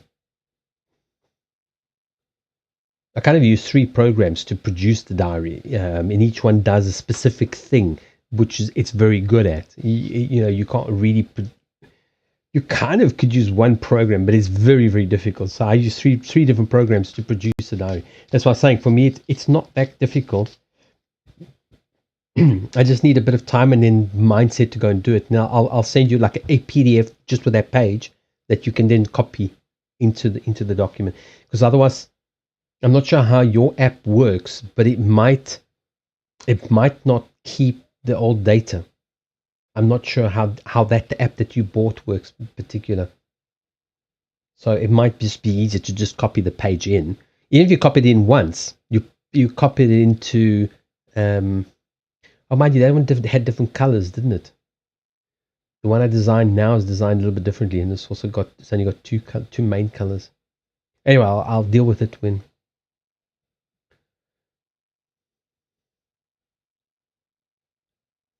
Yeah, it's not a very complicated page to make. That so I thought, you know what, I can actually just do that. I kind of contemplated, but I didn't think people would really use it, purely because it's just so much work. I just felt like a lazy person going, oh God, I'm never going to fill this in. Half of those pages I would never use because I'm just literally too lazy. For me, I mean, it's a great way to monitor like your growth and it is, if you're going to do it, it's a great way to see like which are the cards that you get all the time. Like there was a month, 3 months ago. My God, the Queen of Spades just kept coming out. It didn't matter who it was. That month was Queen of Spades month, and it just kept coming out. It was just. I wish I did digital art as a job. Well, there's kind of like a double-edged sword, because sometimes when you have to do stuff for money, it's you kind of stop doing it for fun. It becomes just a job. So sometimes it's not. Sometimes it's a blessing. Sometimes it's not quite a blessing either. Depends.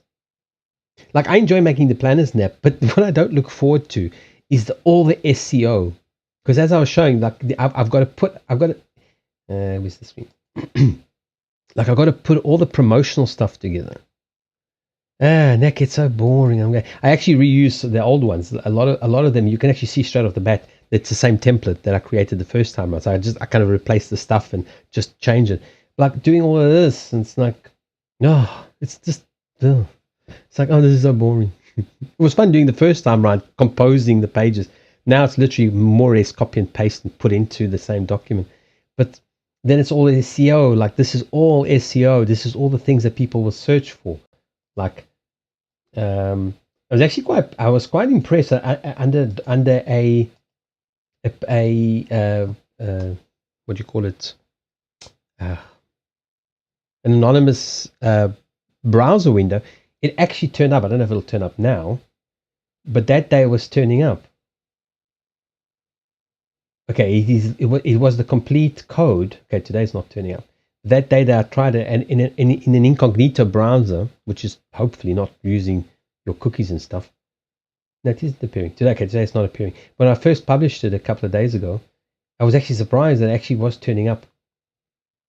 So I know that it is it's a lot of work though doing all the SEO, and the thing is, until it gets sales and reviews, all the SEO doesn't really work.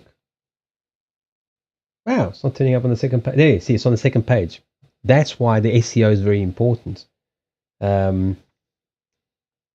Anyway, but that side, that goes hand in hand with the graphics, because it doesn't help just creating pretty graphics. I was going to do a reading for you. You entered the queue. You were the only one there. Are you in a hurry? You? Oh, okay. Well, you were the only one in the queue, so I'll just go back to just chatting.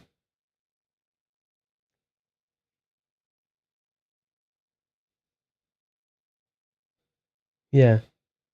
I mean, there are ways of turning. This is also part of the reason why I never wanted to have a publishing house. It, like, I enjoy books too much. I don't want it to be work. For me, I love writing. I love getting a book together. It's hard work. Now my eyesight's going, and I have very small screens, so I'm not looking forward to it. Like when it comes, because it's very hard work on a small screen. For me, it's a lot easier. I used to have large screens. Well, I still have them they're just in storage. I used to have two large screens, so I could sit back further away from it. I could have it larger, and I could be sitting comfortably and just scrolling through it and fixing the typography and the typesetting. So I never look forward to doing it on my laptop, but I've done quite a few on here. So I feel if I did a reading, they would just tell me what I really know. Well, you never know. Maybe they'll tell you something you already don't know.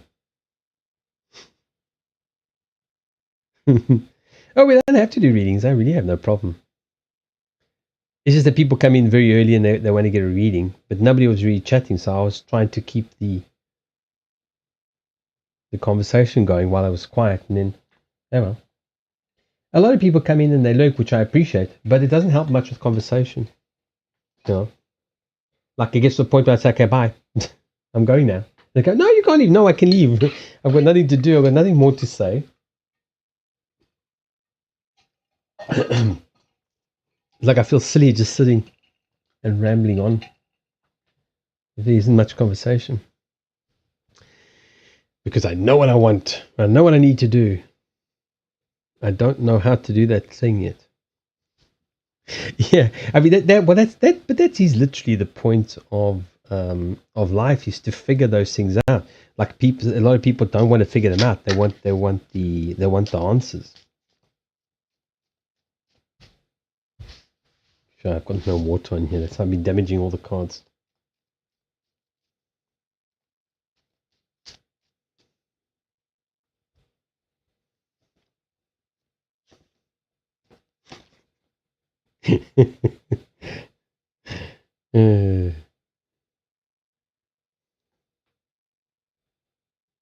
So it's pretty much as you expected, Hank. But different. It feels like you're not getting where you want to go. Things are not happening, but that's because you need to be like the fool. You literally need to not overthink things. Go with the flow, and let it come to you. But it ends on a good note. So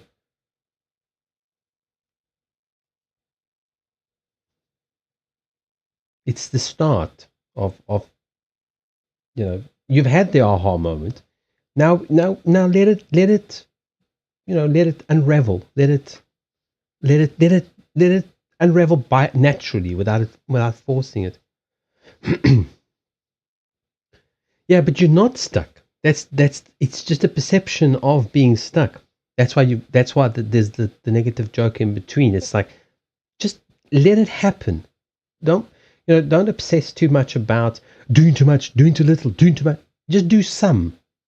Do some and take it from there. So I am doing what already barely works, not what is ideal. It's more like slowly floating to the solution. In a way, yes. I'm generally against that because people go, oh, okay, yeah, I'm just going to sit back here and relax, And yeah, it'll just all just come to me. No, it's not, idiot. Get off your ass and do something. But sometimes the mind needs to not do that. I mean, it's just happened to me now. That's why I actually I've started taking things a little bit more easier, because that is what I needed to do, which is kind of what you need to do as well to get to this next step. Is you need to not be overthinking it. Regardless if I manage or not the week after the upcoming one, I will be in contact with the physio. Yeah, I mean, it is kind of frustrating that you have to wait. Hey, I was just thinking about you today. Where have you been? You're a bad rabbit. You haven't come out of your hole for ages. Not even the carrots. Not even for a carrot did you come up. How are you doing? Hi, Bunny. Nice to see you. I was literally thinking about you today. We have so many Brazilians here now. It's like one of these days vamos fazer tudo em português.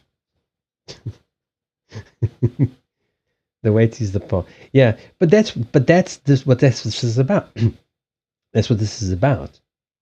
Like let it unravel.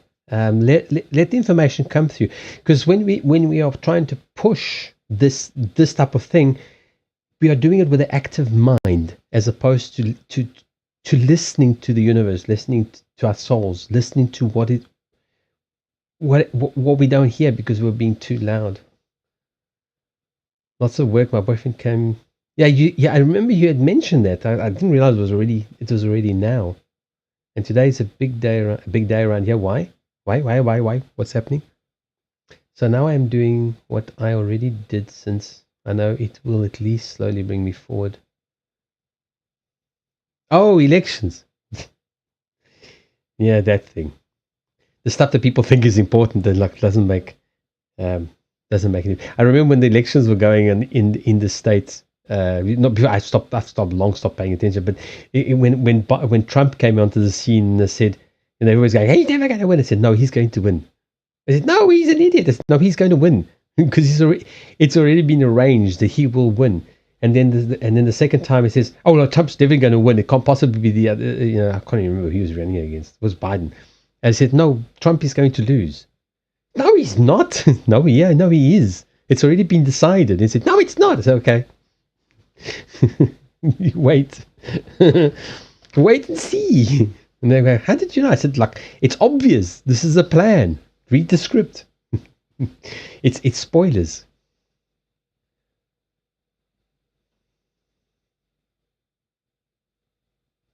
I do think, for them, the whole phase of my life is a small phase they can imagine. You mean they as in guides? I do think elections are important in systems where, yeah, but unfortunately, elections don't make any difference. I know people think I'm crazy, but it doesn't. I used to believe that as well, but it actually doesn't. Nothing changes. It doesn't matter who you vote for. Although Bolsonaro seems to be quite an interesting character. He has said things which have kind of impressed me. I know that people don't like him, but some of the stuff he does say, he's going to get shot. They will get rid of him. Hopefully not. I really hope not, in a way. Because while people might not like him, hey, Eternal Claude, you need to type, hello.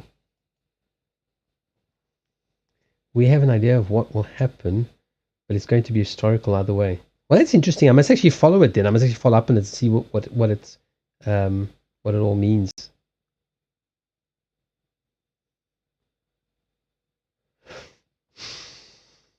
The unfortunate part is that the votes really don't matter. Literally, if no one went to the polls to vote, they would still have an outcome. It's the most bizarre thing for people to accept, for people to understand. We could all prove that if nobody went to vote, they would still have an outcome.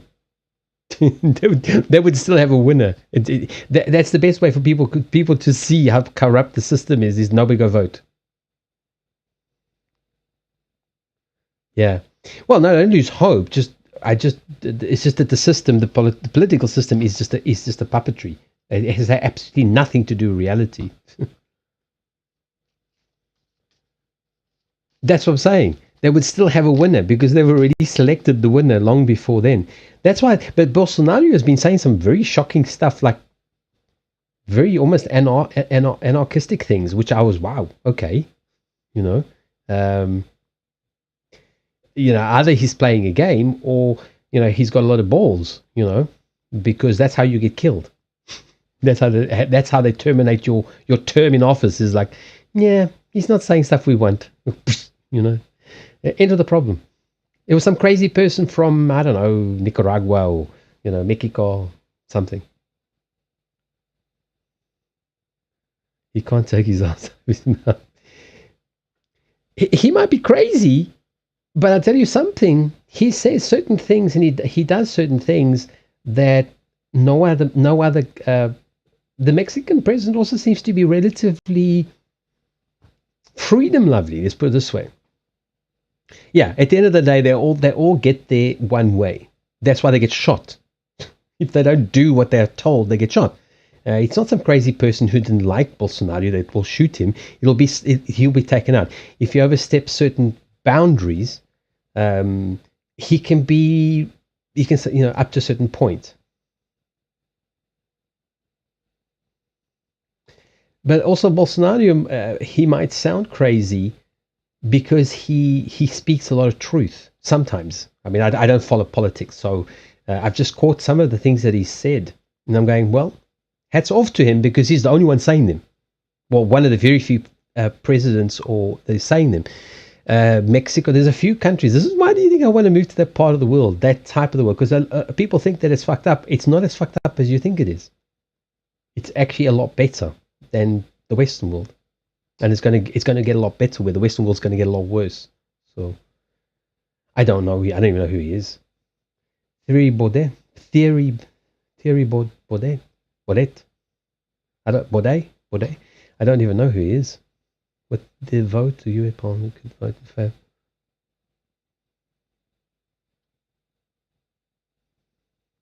Yeah. See, but Hank, what you just said illustrates how the voters have absolutely no power whatsoever. They are told who will be president. You can choose between one of them. You don't actually get to vote. Hank, don't start this. Naughty Hank. Very naughty. We like naughty around here. We just don't get any readings done if we go down these rabbit holes.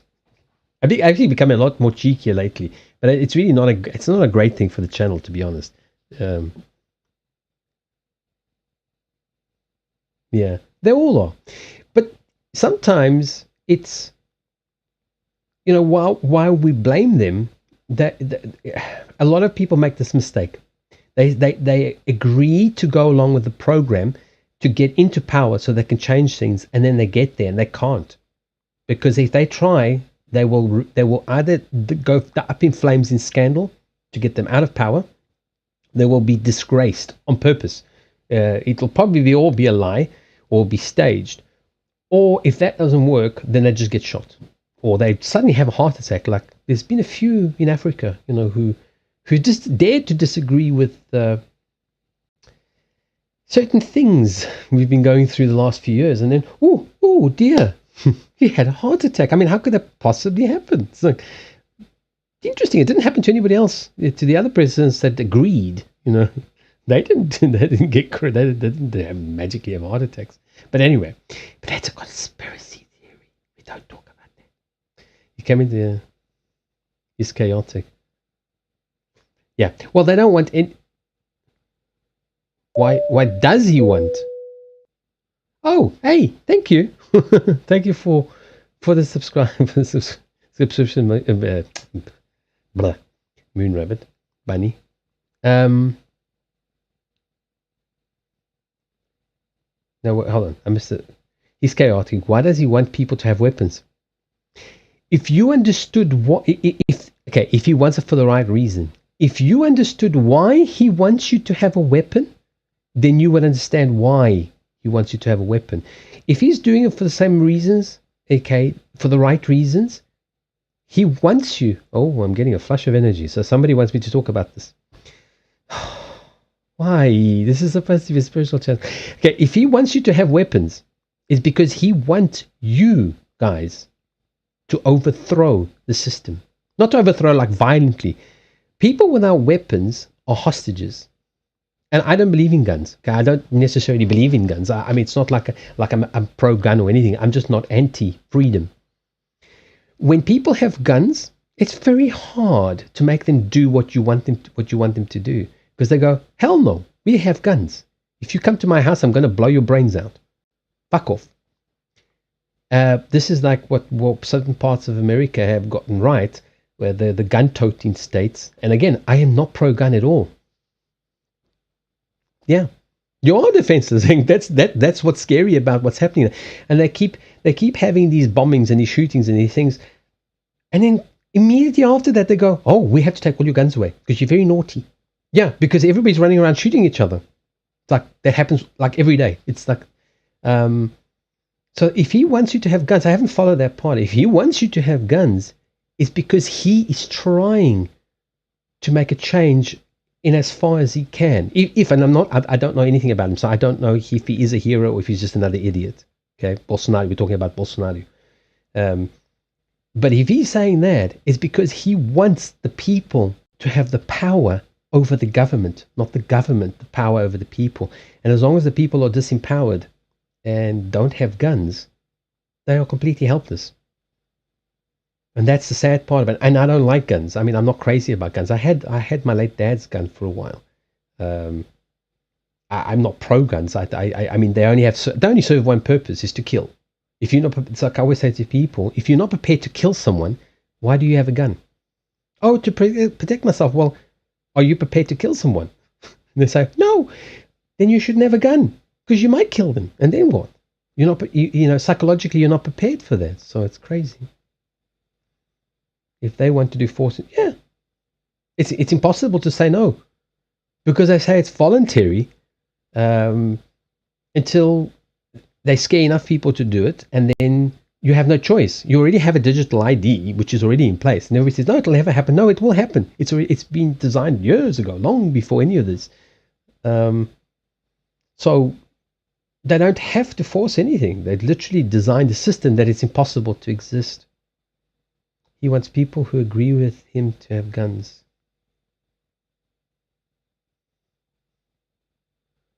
Essentially they all are. But see, that's the difference. If the population had guns, they would go, we don't like this dictator. We want a new dictator. And they would have to get a new one. There was actually, Ecuador was an interesting example. I haven't followed for probably a decade. Ecuador literally had a president I think it was Ecuador. I'm sure it was Ecuador. I think they literally had a president every year because the people just voted them out. It's like, if you fuck up, you're out. The problem with that was it's I don't know if it's changed now, but it was happening too often.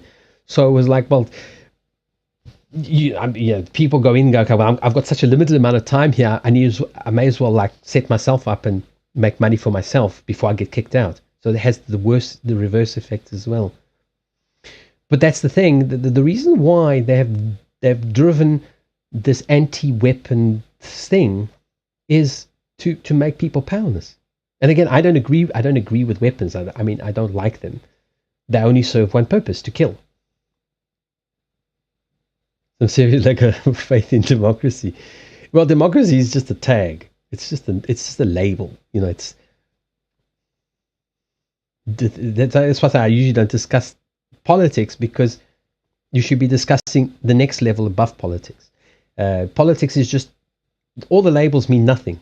Until you understand the system, the labels are just, it's like the labels, well, where's my camera? The labels are all over here, and this is where the true discussion has been happening. Everybody else is discussing the labels down here, not seeing from the top down, and that's the trouble. Well, democracy has to be decentralized. That's the first thing one has to understand, because the human ego. Sorry, I've got some. Manny, are you in a big hurry? Because you're going to work tomorrow. It's already 9:00. Do you want me to do your reading now? Because this is going to go on for a while. All right, Manny, I'm going to do Manny's reading. Eternal Claude, are you from Brazil as well? Or so is it early for you? It's just because they're in the Netherlands, and tomorrow's work. So, what's your question, Manny? Português de Portugal or Brazil? I suppose that could be an insult. I don't know. I'm neither. I'm African, so it's like I give a shit about any of this crap. De Portugal, o senhor de Portugal, senhora, não sei, né? Pode ser uma senhora. Claudina, Cloud. All right. State of the relationship reading for. I suppose it could be. Oh my God, you people are going to make me do weird things again, aren't you? Let's see. I assume so. Let me call up my notes. Oh my God, this is why the book is never finished. It's all your fault. It absolutely could work. Let's test it. All right, so. Minha família é do Cabo Verde. Ah, ok. Cláudio. Ok, então não posso chamar senhora. Tem que ser meu senhor. Ou você, como dizem os brasileiros. All right, now back to English. Yeah, let's do that. Why not? I've never done one of those, so let's try that. State a relationship for. Do you have? I mean, I'm assuming you have somebody in mind. I mean, you don't have to tell us who it is, but like I want that to be your energy before I start dealing the cards. I must remember to take vitamin C, and I urgently need to buy vitamin B. I can really feel my thyroid, my whole chin is just so swollen. I've been taking brewer's yeast, but it's not enough. There's two things I desperately need in life is vitamin C and vitamin B. All right, let's do this for you.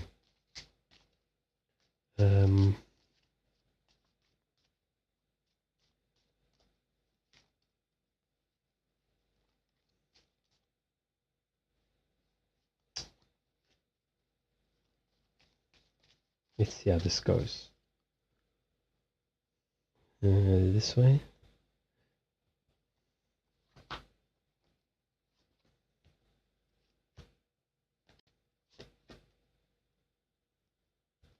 I don't know.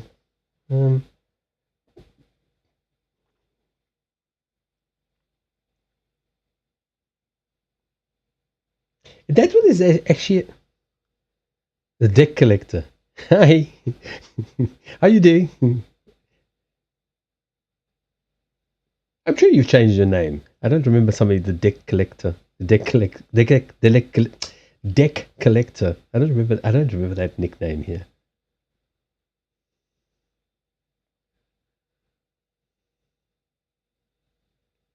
Deck collector. Is that what, Inner Earth?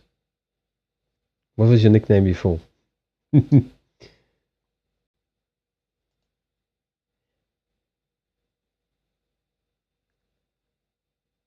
Rogue Vandal Live. Okay. I like that, the deck collector. I joke about that all the time.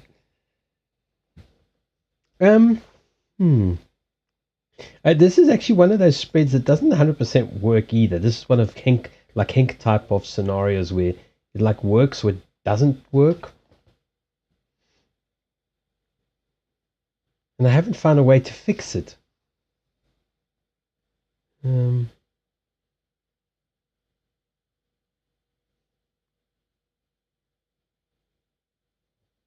this card always tends to actually throw a spanner in the works.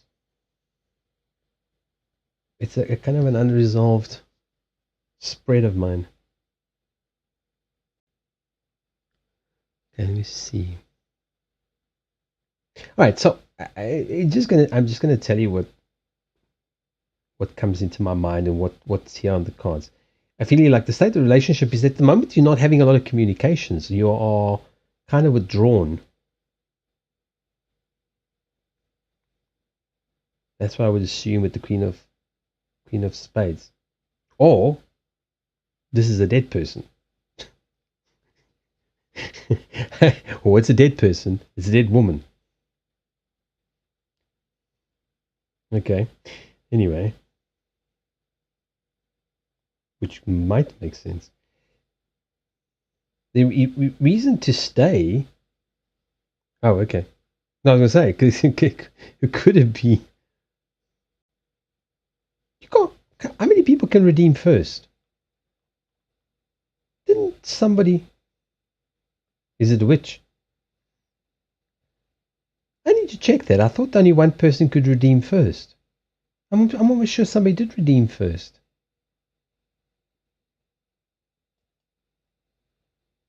Anyway, let me concentrate.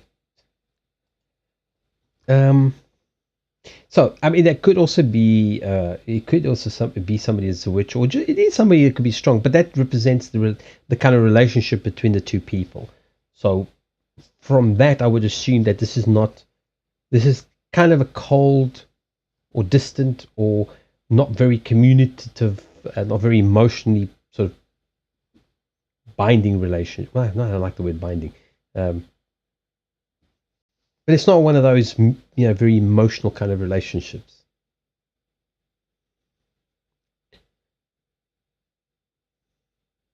Now, this one always throws me a bit of a spanner, unless the reasons to stay in the relationship. That's this card. It's kind of stability. It's kind of like a like stability. It's stable. It's a reliable kind of relationship. Maybe that's why. Maybe possibly it's not a very lovey-dovey, emotionally kind of relationship. It's maybe a little bit more distance, but it is very stable.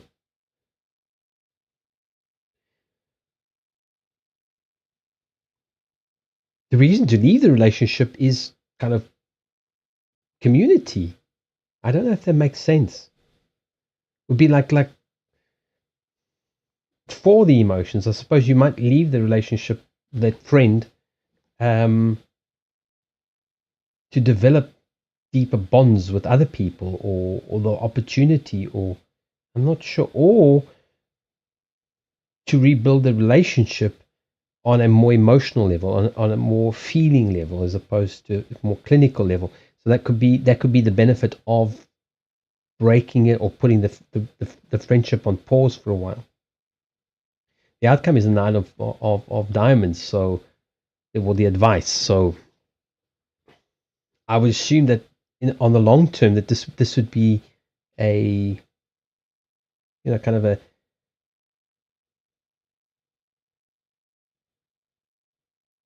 a beneficial relationship. Does that make sense, Manny? We've never tried this before, so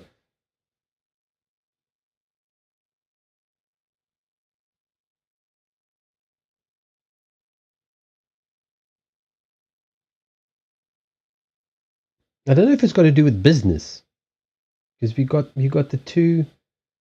You've got two business kind of.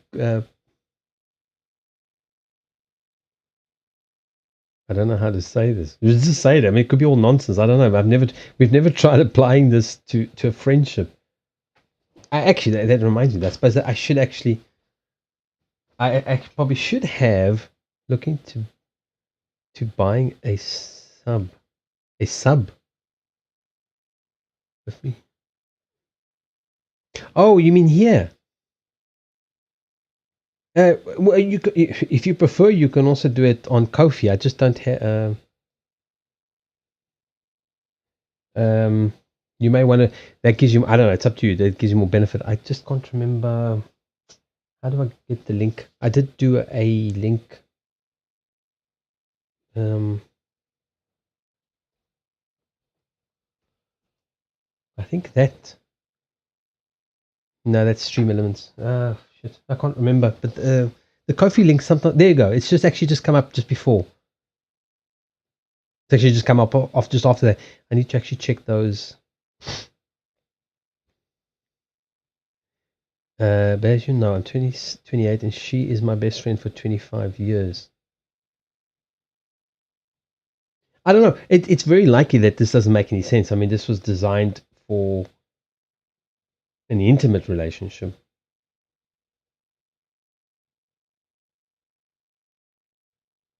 I don't know. I'd like to know that one too. Well, I suppose technically I've known Edna for about 25 years. I mean, just because she's dead doesn't mean anything. Doesn't seem to bother her too much.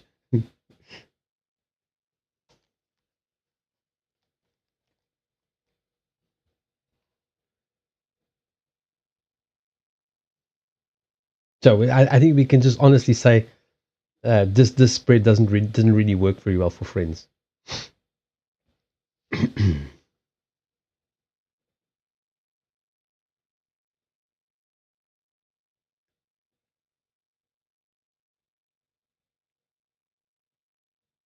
This is also why I say it's good to have a reason why the spread is being done. I mean, for a person to understand why the spread's being done, because otherwise it's just random. The message might be here, but I don't really understand. No, we were trying to see if this state of the relationship would work for friends, because it's mostly, but it doesn't work very well for relationships either. I need to actually meditate on this one and actually tweak it, because it doesn't work 100% for relationships either. Yeah, because the thing is with this particular I mean, you know this one because you've got the documents, Manny. This one often throws me a curved ball because I don't quite understand if it doesn't come out.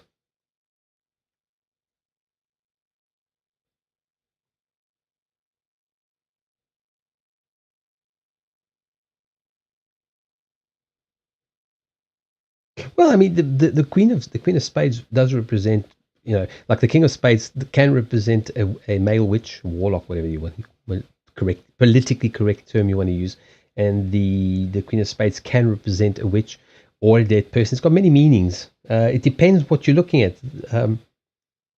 how you look at it. But this is representing the relationship. It doesn't represent a person. Hey, Big Austin. It's all right. Is there anything else you want to ask? Because I don't know if any of this makes any sense. Like I said, we were just experimenting.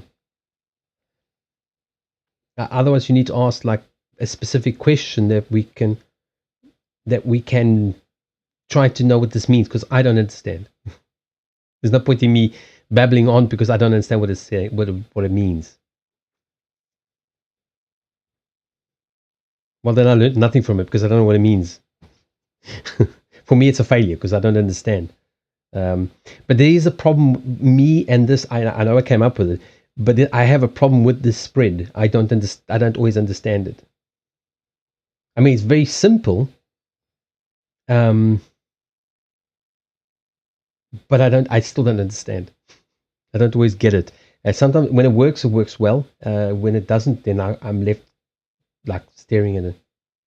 No, but I've learned nothing because I don't know why it failed. That's what I'm saying. Without an explanation or further information, I don't know why. I don't know what I've read. I don't know why it's failed or what it's saying. Except unless what I've said makes sense, then I know why I've interpreted it that way. But I don't know. I know nothing. So for me, I'm not even going to remember it. I'm not even going to think about it because I know I've learned nothing from this.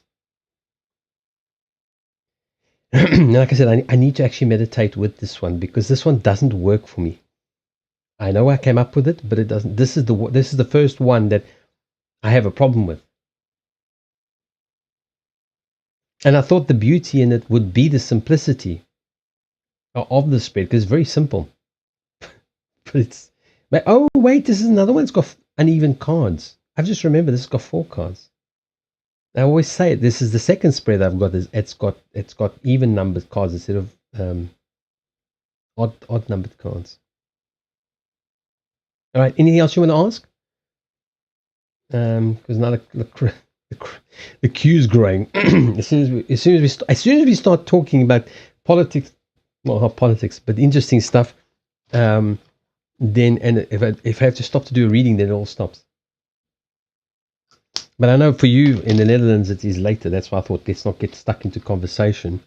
Let's do at least your reading first, because everybody else is on the. Oh wait, Jess is also on a later timeline.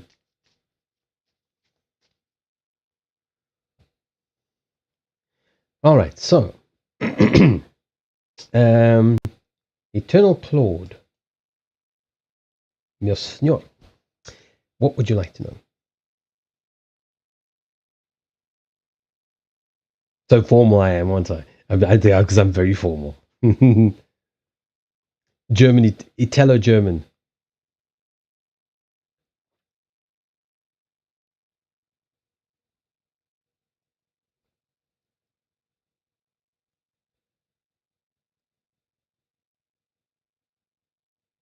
Yes, that's why I wanted to get her reading done, because for you guys it's an hour or 2 hours later.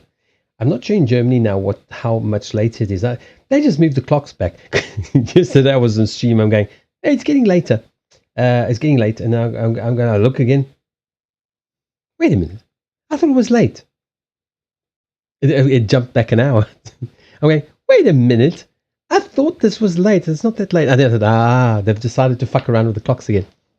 So the PC set itself back an hour. Like after an hour, it set itself back. I'm going, this is like Groundhog Day.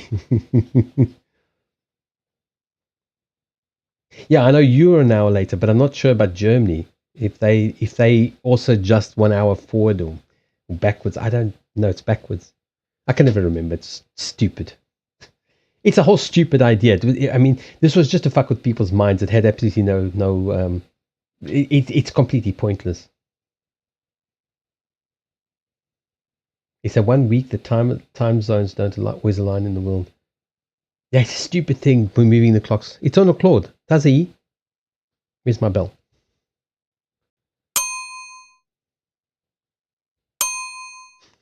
It's supposed to have rung 3 times, but I think it got kind of jammed. Claudio, onde é que tu estás? There we go. You want to know about financial life? I don't know. Manny, I'm not European. I don't know anything about these things. To me, it's all crazy. Moving the clocks backwards and forwards. The one advantage, I have this relatively cheap clock, bedside clock, but they've got these like points at the back to change the clock and even alarm. But it's incredibly difficult to do it. And then, so I thought, no, I'll do it next. I'll do it next. 6 months later, it's now the alarm clock is correct. So after a while, I just thought, it's just easier just to add an hour to the clock. So if I wake up and I look at the alarm clock and it said an hour, I just added an hour to it. It's, okay, that's actually the time. And now I have to get used to it. Like today, I was like, okay, no, that today it actually is the time after last night. Okay, what would you like to kind of know about financial life? Okay, because it's very vague. You're going to get very vague. You're going to get a very vague response, which might not even be about finances. Like, do you want to know, like, is it about a job? Is it about, for example, getting a job? If it's about business, your own business?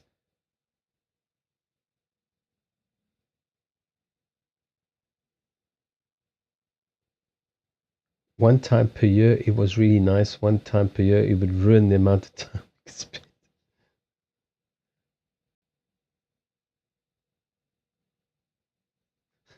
Voorjaar 1 uur. Vooruit najaar 8 uur. Ek weet. Dis fucking mal, dis wat dit is. Maak nie sens nie. Dis die idioot idee.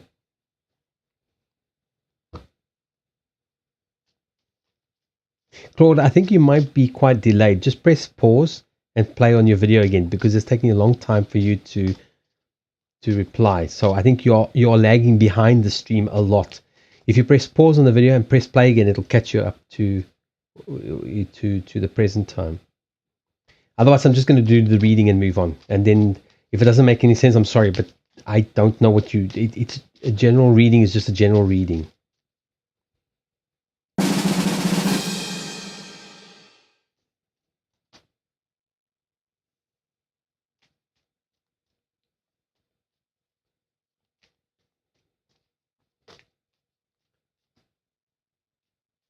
No, I think you're lagging. My internet connection is okay. Let me just see on my end. I'm going to refresh and test, see if there's a big delay or not. But on my end, I'm not showing any issues. But the thing is that every time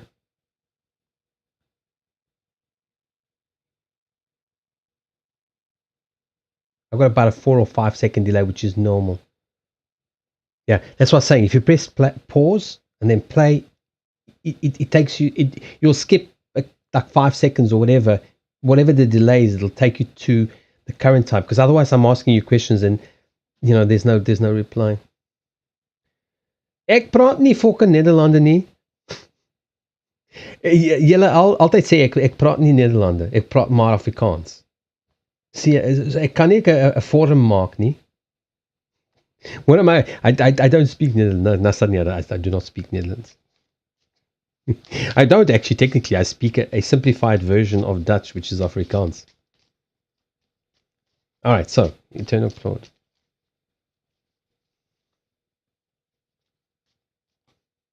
Well, create one. I'm sure there's even a Dutch Discord somewhere that is catered to teaching people Dutch. Hank's got a lot of patience. He will teach you. Right, I'm going to focus on this. Otherwise, hold on.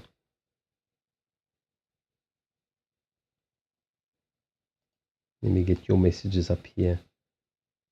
Well, like I said, I'm just going to do a general reading because you have not really answered me. So I don't know exactly what you want to know. So whatever's going to come out is what's going to come out. Then you can't ask me a million questions because that's,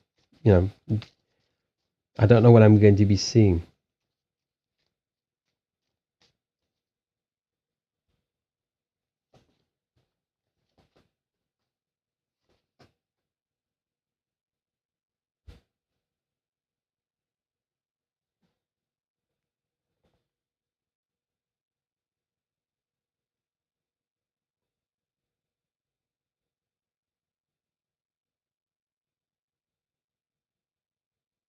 Wow. This is why I like to know what I'm asking before I start. Put together. Okay. Claudio, this is not going to make any sense. I don't know what it means. So I'm just going to tell you what I see. That's why I said a random statement like, tell me about finances. You are the best one to know about your finances. I can't tell you anything. So I'm just going to tell you what it says and then I'm going to move on because this means nothing to me. I don't understand. Não percebo nada disto.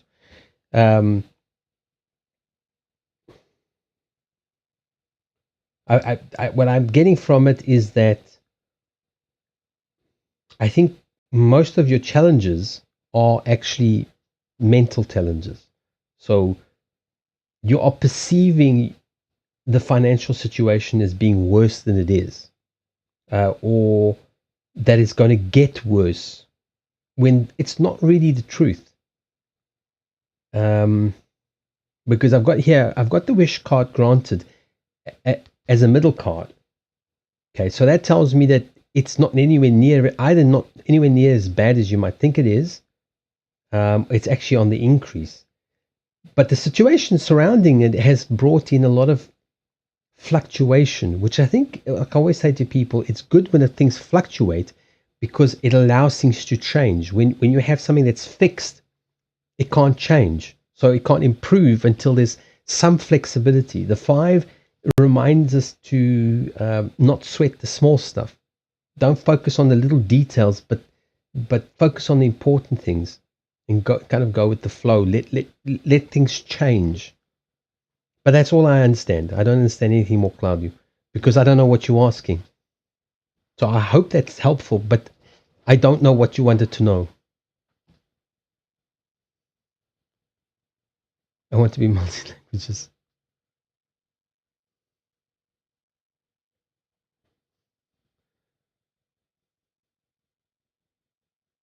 Estou ferrando.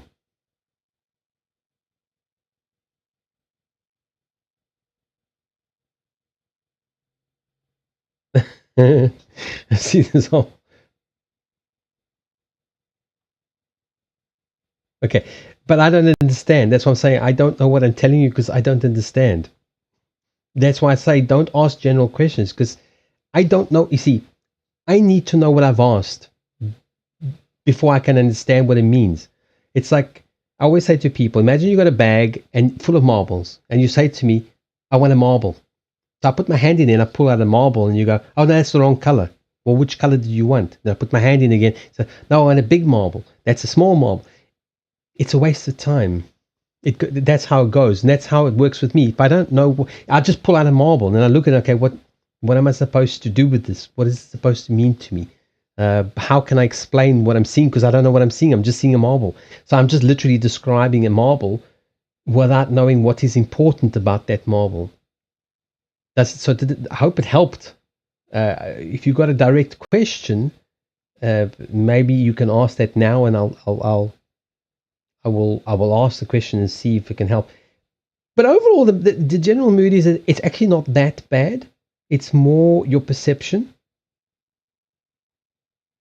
And I'm happy to see the 9 of Hearts because that for me says you're getting what you're asking for. What are you expecting? You know, it is coming, and it's not coming like in the long term. But I think maybe it's also calling for you to see it. You know, when the opportunities arrive, to see them. In other words, don't be stuck here. Don't be stuck with the negative thoughts. Oh, it's not going to happen. It's not going to happen because it might be happening, and you're not paying attention. You know, like we're so busy focused on the negative that we're not seeing the positive, and that's why I think it leads to that instability to allow you to go to have that movement. Now we have a massage parlor. This is really going downhill. We went from Dutch to Portuguese to massaging.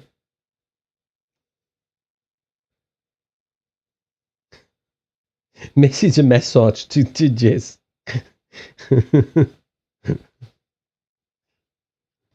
All right, Cloud. You want to ask anything else before we move on? A neck massage. This is definitely turning into a massage parlor. Everybody's forgotten about learning Portuguese.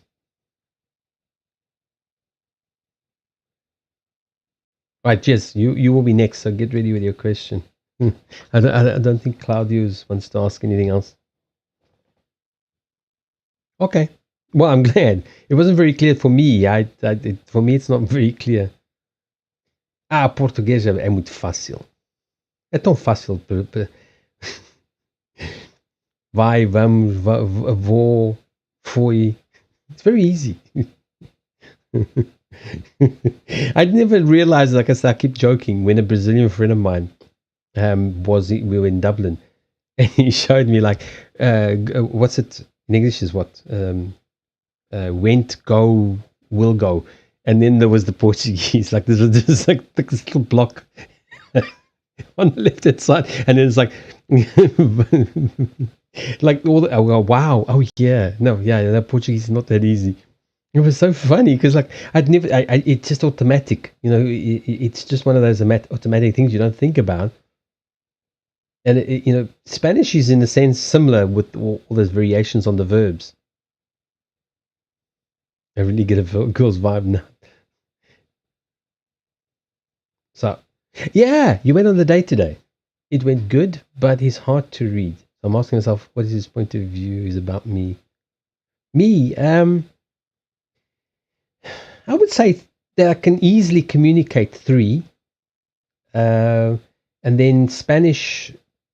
I can make myself understood. I'm trying to learn. I'm trying to not speak Portuguese and speak Spanish, not speak Portuguese with a Spanish accent, because os portugueses, eu sei espanhol, so é a mesma coisa. No, it's not the same. It's similar, but it's not the same. So what we tend to do is portuñol. What we tend to do is with Portuguese people specifically is they say, "Oh no, it's the same thing." They understand, but no, it's not exactly the same thing. It is a little different. And then, so for me, I'm sometimes thinking, does that word actually exist in Spanish, or am I just pronouncing it with a Spanish accent? So that's my thing, is to actually learn Spanish.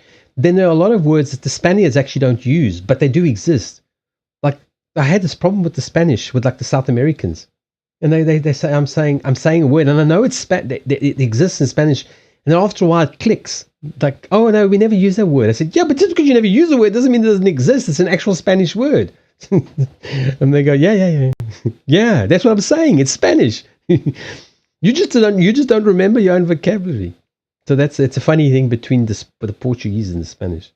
And then I understand a tiny bit of French. I always wanted to really learn a lot more French. Right. Yes. Yes. Where are you? It'd be nice when the rain stops, just purely for the gate, the wooden gate at the bottom of the yard. It's like you're literally not going to bang it and open because it's so swollen. I don't know why they put wooden gates up when in a climate that just pisses with rain. Why put up these wooden gates? Just put up something plastic, or something metal, something that doesn't expand. The rum. Manny will bring the rum, and Captain Kels will drink it.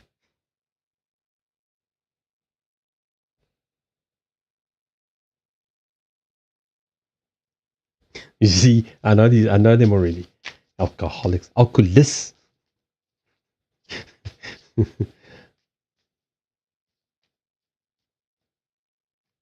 a physical touch, but that's good.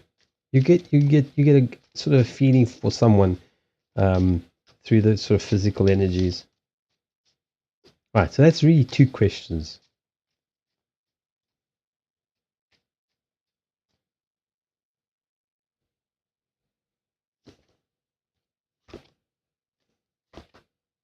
Yeah, it pretty much hasn't changed. I would still say definitely still looking forward to a long-term thing. This seems to be pretty predominant when we do readings about the person. We got the fool here, the Joker fool, which is literally just going with the flow. He might not. I don't think he's entirely sure of what's happening either. This is how. This is the first part. This is like trying to interpret what he feels about you. Long-term cards, marriage, long-term relationship. Okay, so that is still there. And then about the situation, I think he's a bit confused. He's also not entirely sure.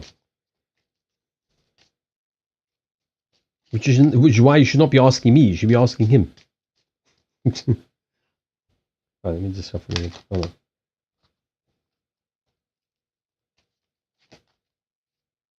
Yeah, that's way too many cards. Doesn't make any sense to me.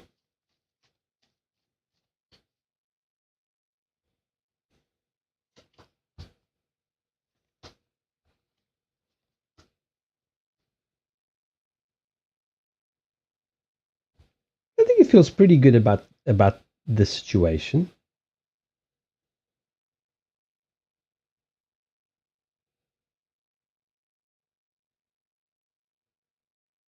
Let's put it this way. I think he likes what he sees. So, ask Joe, what? Maybe you're a good kisser for him. I'm not the best kisser, so it's better not to fuck up the first date. Ask me. Why ask me? What am I, the kissing expert? Oh, you mean the chocolate martinis? What about the chocolate martinis? They're still blowing things up. I thought by now they would destroy the entire town. It's probably just fireworks.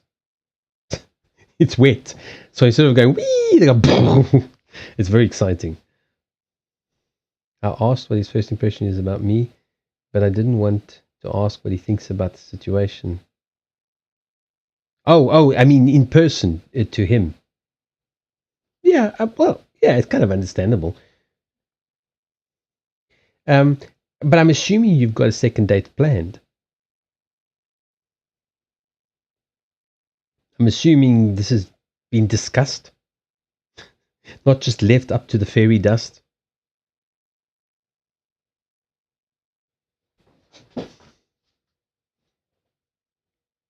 Yes, no, maybe.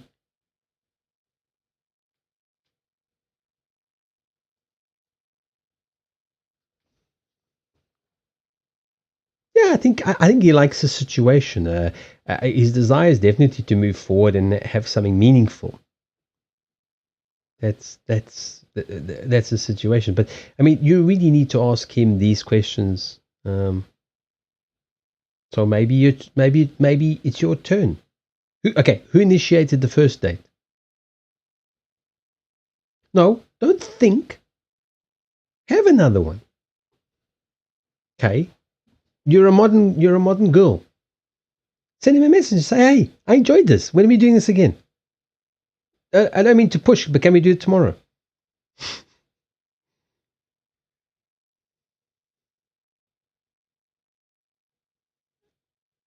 So that was a complete waste of comment. She got adverts. Okay, they're still running.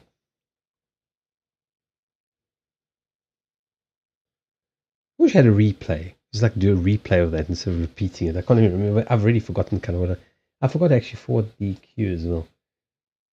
I'm becoming so lackadaisical with this. Right, so we'll talk amongst ourselves. We were talking about politics. No, not politics. We don't talk about politics. We're talking about Bolsonaro, the crazy person. Bunny, are you still there? I don't know if Bunny's still there. She's always marking books or trying not to kill people. Maybe that's just me. Oh, you forgot to tell him you had a good time. How do you think that? How do you think he feels? Yeah, but just send a casual SMS. Why not? It amuses me. Yeah, just send a message. I mean, it's still today, so just send a message. Say, hey, I don't know about you because you're unimportant. I enjoyed this. When can we do? Would you like to do this again? Or just simply say, I had a really nice time. It was great to meet you. And then leave if you don't want to be cheeky, just leave the ball in his court. Then he knows you like him as well. So it's not hard for someone then to say, well, let's do this tomorrow night or the next night or Friday night or Saturday night or whenever. But when someone's not sure and you don't send them a message saying, hey, I enjoyed this, they go, yeah, maybe she's not interested. Maybe she's bored. Maybe I'm a terrible date. Maybe I'm a terrible non-kisser and she hates me. It's like this is what people go through. So just send an SMS saying, thanks so much. I really had a lot of fun. It's relatively non-committal. So, I mean, it's not like you're putting yourself out there that much. Well, send it now because it's going to be late. It'll just get later and later. So when he gets the message, he gets the message, even if he only gets it tomorrow morning. Yeah, what Manny said. Say you had a really great date today. It was really a great date, or however you want to word it, but emphasize the point. It wasn't just like, yeah, no, it was great, let's not do it again. Don't send that. Don't try and protect yourself so much that you just go, yeah, no, it was great, but like I don't want to do this again. So don't send that kind of message. Just say, I really enjoyed our date today. Just wishing you a really lovely evening and a great week ahead, or something like that. And that calls conversation. And if he replies and he says to you, "Oh, I really enjoyed myself as well," then you say, "Well, let's do it again. When do you want to do it again?" Then you've got a conversation going, as opposed to someone sitting on the other side thinking, "Oh, I'm the man. I'm supposed to do all of this, but she doesn't seem interested. What do I do? Do I send the message? Don't I send the message? It's just avoid all of that and just be honest. Well, and it's done.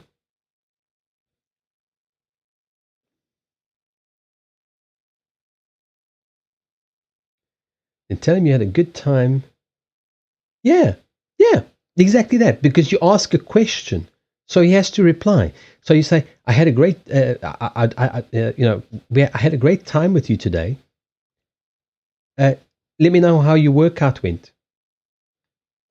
You ask a question. You're pushing for conversation. If he doesn't bother to reply, then he's an arsehole. You know what I'm saying? Always, if you want to get a response from somebody, this is how advertising works. Are you unhappy? Would you like to know the secrets that all the top models know, how they get all the hottest husbands? Would you like to know the secret? Do you see I keep asking you questions? Do you keep seeing the question marks? Do you see how it works? You are not so interested, even though you know I'm bullshitting you. You are so, yeah, I want to know. Always ask questions. If you want to have a conversation, like people go, "How are you?" That's a question. Okay? And you go, "I'm great." That's not a question. That's yeah, whatever. So you say, "I'm great. How was your day? What did you do today?" Then that person then has to reply. The person's got something to reply to, not just, "Yeah, it was great." Like I give so much, I care so much about you. I can't be bothered to ask you how your day was or how your cat is doing in the vet or whatever. Always ask questions. But don't say to people, this really annoys me. Don't say to people, "Oh, well, he never talks to me." I said, "Have you asked a question about him, not about you?" How do you think I have a boyfriend for good sex?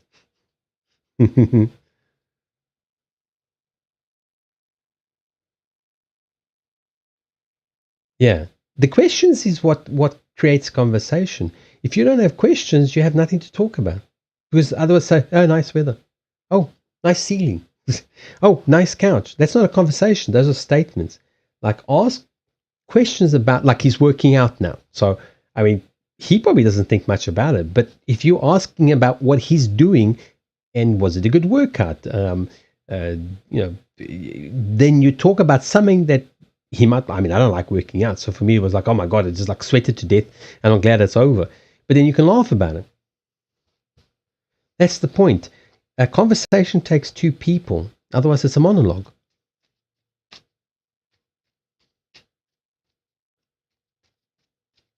And most people don't get this. They expect somebody else. This is why I'm usually on social media and that I have my chats turned off because people are just fucking bored and they go hi. And I'm going, so I go hi back. And then I get, "What you doing?" I said, like, "What are you doing? And why are you bothering me?" That's my attitude. It's like, you started a conversation, have a conversation. It's not my job. I never messaged you. Like I had stuff I was doing. I was, I don't know, clipping my toenails. I was doing something. And now you stopped me from clipping my toenails. So talk about something. Have a conversation. No, that's like hi is an entire conversation on its own. No, it's not. It's just a greeting.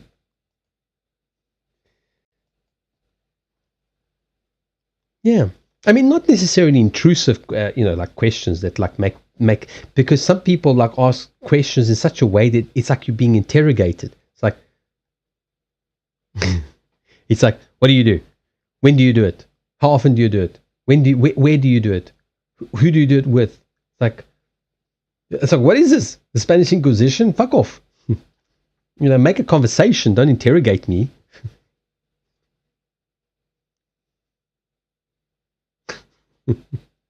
Right. Big Austin. Let's get through the readings because everybody's itching to talk about Bolsonaro, the crazy man.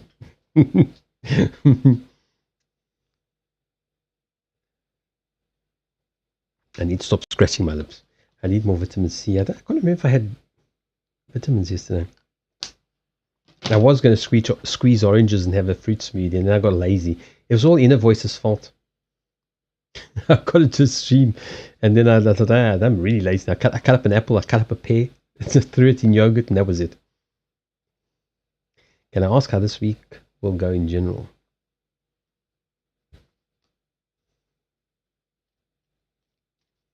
The big event is going to be the meeting anyway. So I'm assuming it's going to point to that.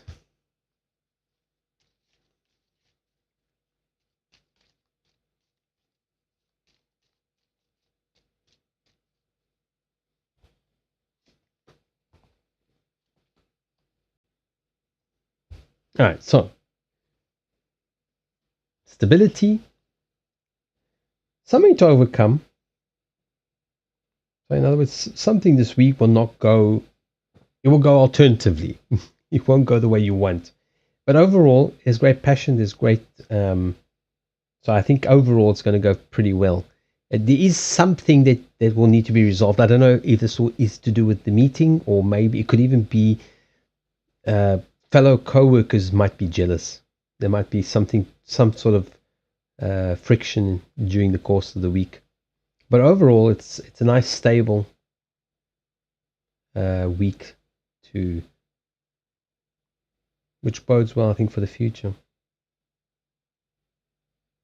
Most weeks things don't go as planned. Yeah, I mean, that is kind of a given.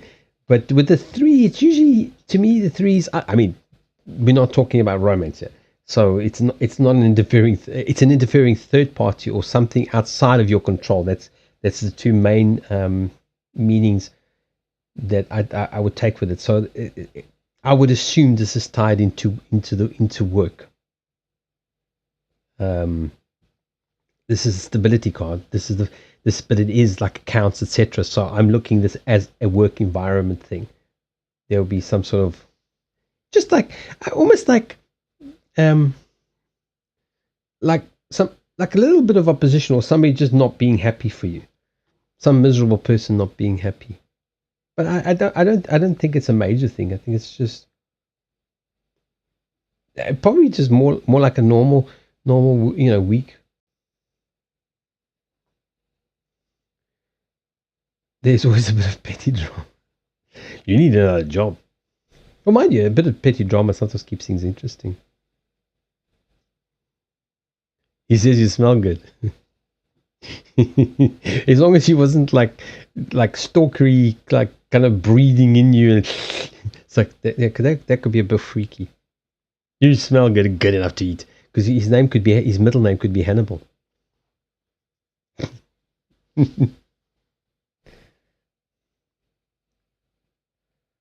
But otherwise, it ends with the ace of hearts. So that's a passion for a subject, a thing. It's also like new beginnings in a way.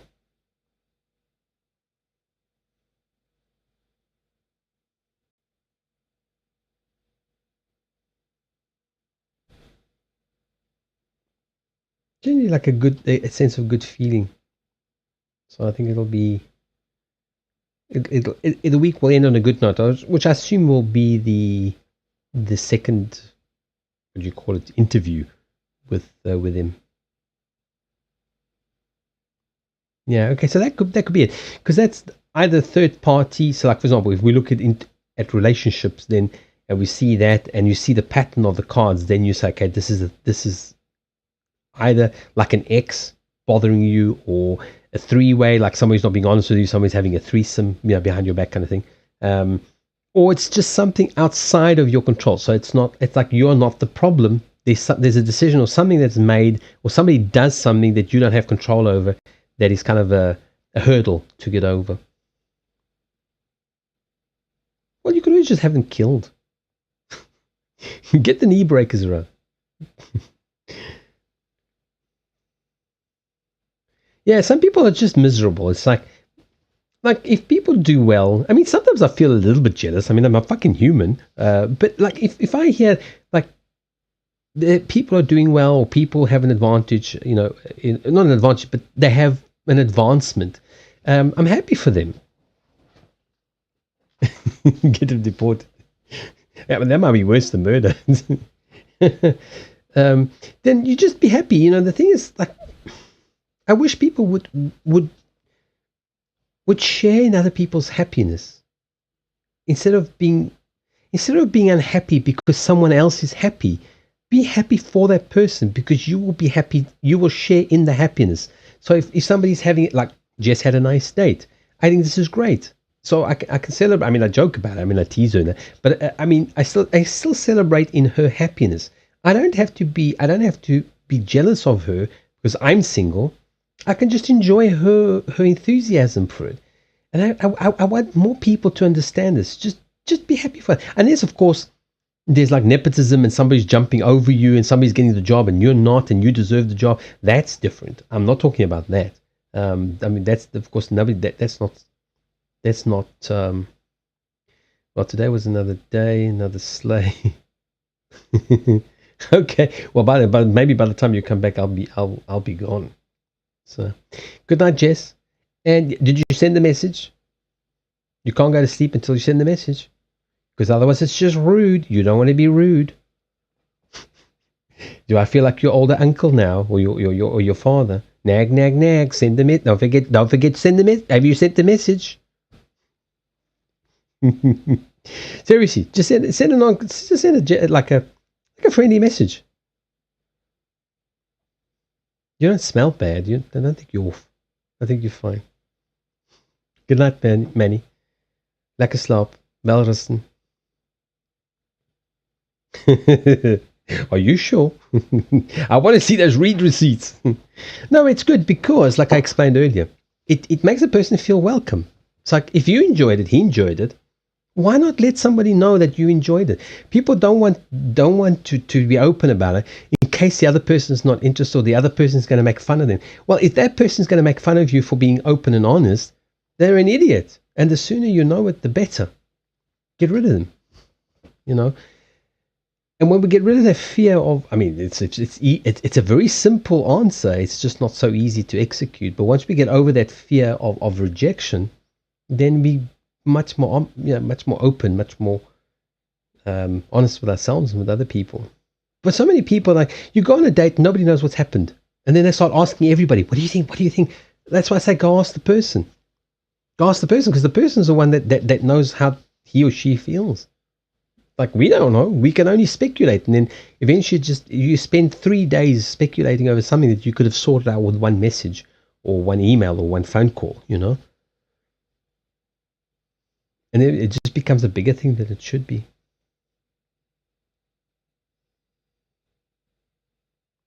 And by the way, I'm curious about what he texts me. See, but that's the point. That's how you get conversation going. That's how people know they're interested. Like, you're curious, you're waiting. Perhaps he's waiting as well. Well, I'm sure he is waiting. So it will be a nice surprise when he's finished his workout, when he's finished at the gym. He's going to pull out his phone, expecting and hoping for a message from Jess, and boom, there's a message. And you go, oh, it's a message, And then he's going to be excited. He'll wake you up in the middle of the night to tell you how excited he is. And the rest is history. That's how it works. Very simple. Acknowledge people. When you acknowledge someone, then some people are just assholes. They take the acknowledgement and they never bother to help anyone. But generally, that's what most people want. Is they just want to be acknowledged. They just want to be noticed, not necessarily in a egotistical, self-centered way. Just noticed. All right, Jess, you have a good night, and so Manny as well. Big Austin, anything else you want to ask?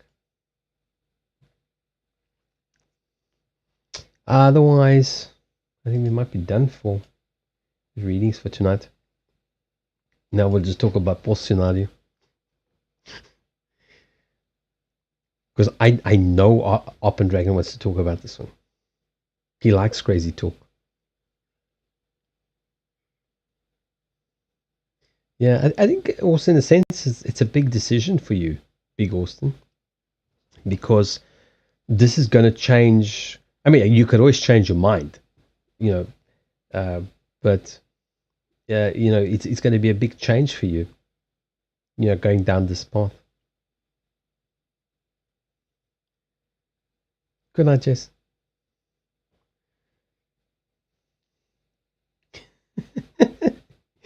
Crazy people are interesting.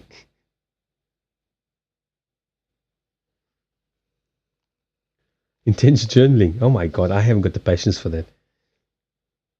I was thinking the other night, I actually have to start journaling because, like, I wrote the first half of my life, which is not published. Maybe it'll never be published. But I figured, but this is halfway, so I wrote it. But I figure I might not be there at the end of the other half. So I was thinking I should probably actually start journaling if I'm going to write another half of it.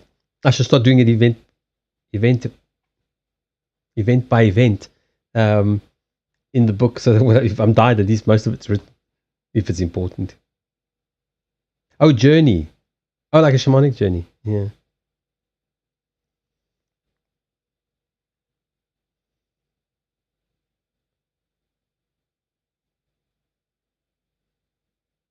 Why is my earphones rustling?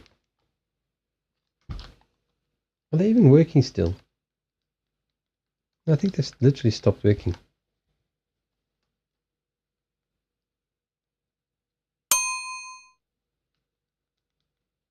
They're rustling badly. I think they really are on their last legs. And I can't afford a new set.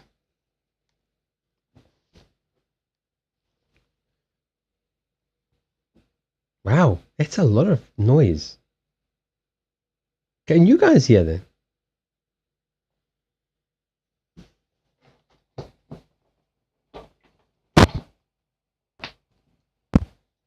I'm getting a lot of interference in it's like a bad radio.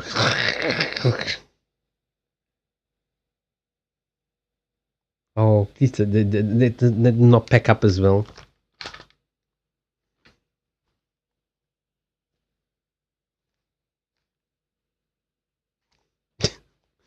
I'll be very impressed. I haven't got money to replace anything. I've already had to go and get my old microphone because the fancy new one doesn't work.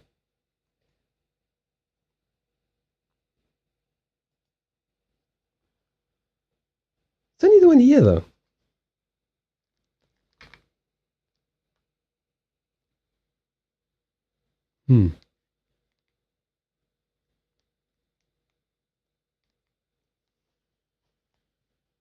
Yeah, well, we should show it back to the other ear. At least it's not rustling. It could just be something on Bluetooth or something.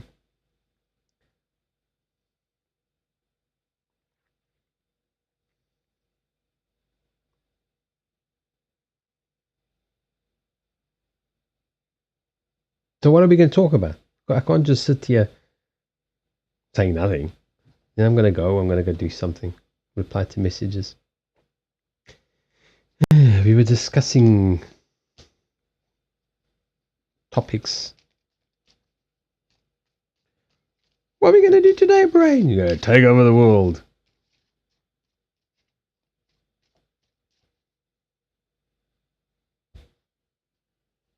Hey, hello. I have arrived. Greetings. You're mere humans, you. Greetings. How are you today?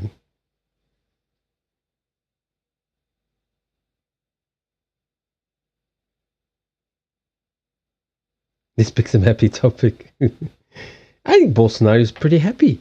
I'm happy to discuss this. So I'm just teasing you, Hop and Dragon. I'm just literally just teasing you.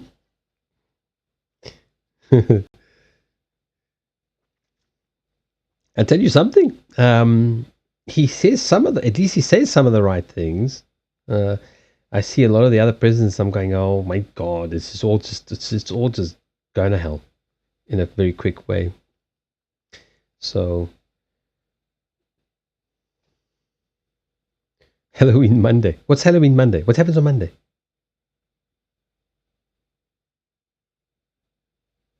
Oh, Halloween's on Monday. I always thought it was over the weekend. It would be the last weekend of the month would be 6 codfish. I haven't had codfish bacalhau. I haven't had codfish for a long time. Like nice codfish, not just weird stuff. Bacalhau, agomsa. Oh, that would be so nice. 6 codfish sandwiches. I think that's a lot of fish. Yeah, but bacalhau agomsa is the one with scrambled egg and it's kind of half fried. What's the other one? The ones with cream. The one with cream I find too heavy. What's bacalhau? Bacalhau. What's the other one? Gomsa, I think, is it's like tossed and sort of lightly fried with egg and stuff. Bacalhau gomsa. Half a stick of butter. Ugh. Now you just ruined it. No, that's way too much butter.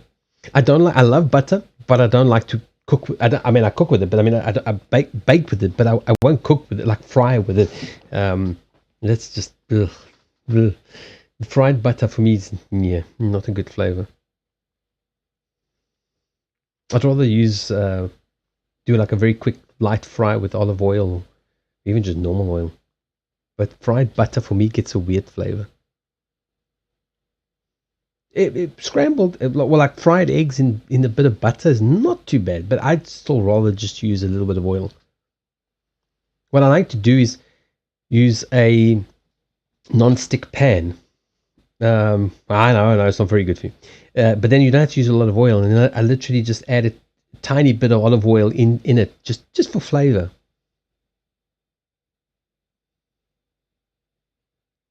Crawl around on the floor like a lizard and cook on the kitchen floor. You don't cook on the kitchen. You don't literally cook on the kitchen floor.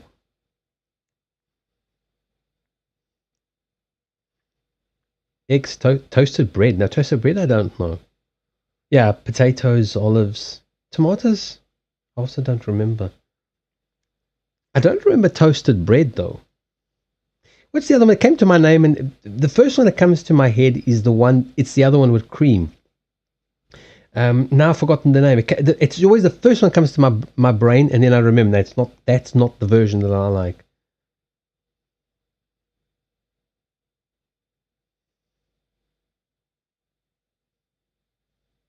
Well, I suppose cooking on the floor it's a lot easier, makes a lot more sense, and safer than trying to cook on a counter, I suppose.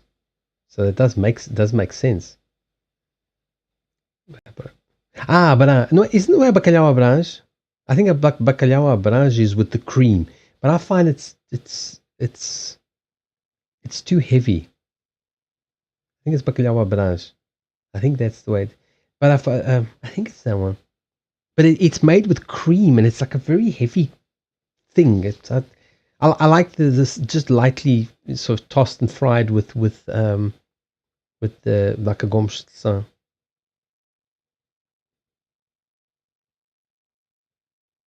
With Italian bread toast.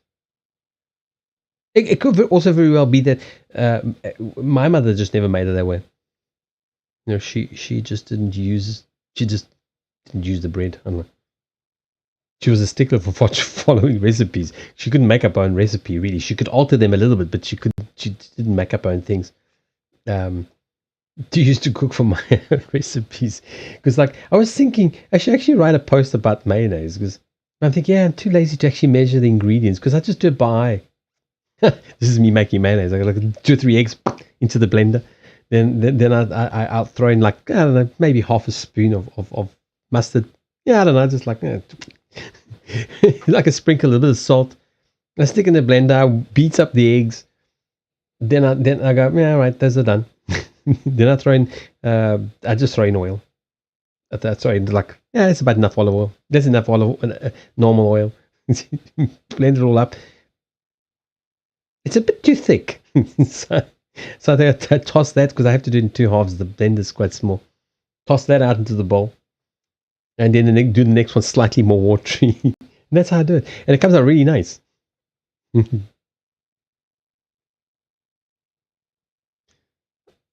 All right, Akitara. I'm not sure I'm still going to be here because it's pretty quiet night, and I came on earlier so that I could also stop streaming earlier. So it's already been about 3 hours, so I might be gone if you're too long. But actually, a gom style with some nice crispy Italian bread would actually be very nice. I'm really getting hungry now. I'm thinking about food that takes too long to make. Because the problem with codfish is it's salted fish. For those of you who don't know, so they salt the fish. That's how the mariners used to keep the food. So they used to. It's very salty. That's how it's preserved. So you can't just eat it because you'd probably die of salt, poisoning or something. So you have to soak it. So when you get the codfish, you have to soak it, and sometimes you have to soak it twice. So you leave it overnight. You leave the fish in to get the salt out, and it's still relatively salty. You don't add any salt or anything to the food at all. So that's why I'm saying it's too much hard work because you have to wait. You can't just I'll just take a bit of fish out of the fridge and no, it's like a plank. It's like a dunk, dunk. You can literally hammer nails with it. It's like a hard piece of fish. So you literally have to soak it to be able to eat it. But it is nice.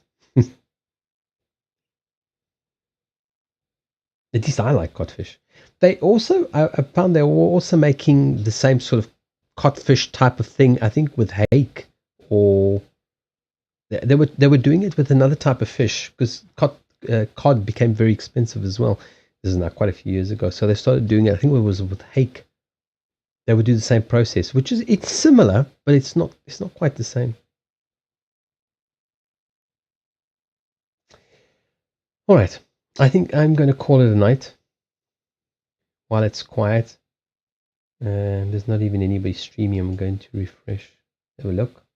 I think I'm just going to call it a night because this is dead quiet. I don't feel like talking to myself.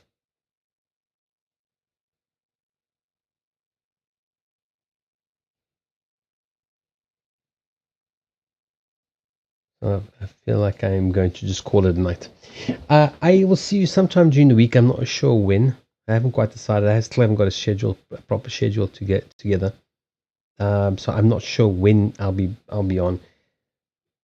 I really don't know. I will be on this week, but I'm not sure. I was planning on streaming 4 to 5 days maximum a week, and with you too, Bill. Thank you for joining us. So I'm thinking of going streaming about 4 to 5 days maximum a week, and taking time off because I need to do other stuff. I need to do other stuff that actually earns me money, and I do need to put together those workshops and things. And I also just need to a lot of people think this is just pulling cards, but it's not. Can take a lot of work. So I actually enjoyed my time off. But also, I want to get people used to coming when I'm actually streaming and not me just be streaming non-stop and then people just turn up and leave and come whenever they feel like it. Because then I'm just here all the time and I'm not actually, I feel like I'm being very productive. Yeah, I saw you've left some messages for me, so I'll continue the discussion with you on there. It's just that nothing's happening here. Everybody's just lurking. I've done joint streams with people, but only people that I know. People that I know well enough. Sometimes what you'll hear, there'll be people are coming through Discord where the people that I know well enough, they will sometimes actually doing the readings. I'm not doing any readings. They actually come through on the voice. I'm hoping to set it up with Aurora as well. Once her exams are done, then I will actually go to. Unfortunately, now we can no longer host streams because I would have hosted. I don't know. I mean, I like astrology, but I don't do astrology. I don't have a mathematical brain, so I don't. It's like I can't do astrology. I've got a slight understanding of it. I understand my own because of software and people have done it for me. But other than that, I don't really understand astrology at all. I mean, I don't understand it in the sense of actually calculating it, of actually knowing what it means when which house is in whichever place, etc. That I leave to people that do know. So I don't really touch astrology.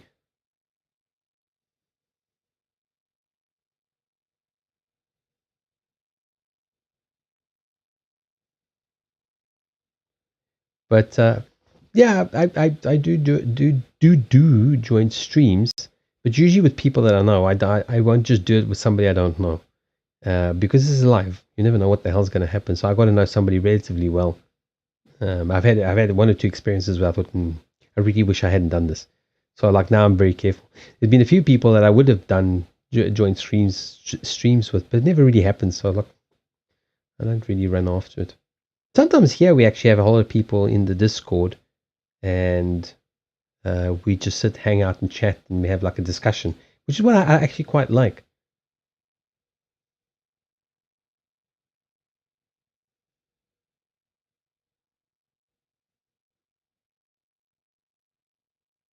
So I see you sent me the astrology, but I really don't know what any of that means. I mean, I just kind of understand some of it, but the rest I don't. I really don't understand. There are a couple of people. If you leave before, have a great rest before you forget to close the queue. No, the queue's closed already. Usually when I remove the last. Oh, you mean here? The visual one. The queues are closed once the last person is on.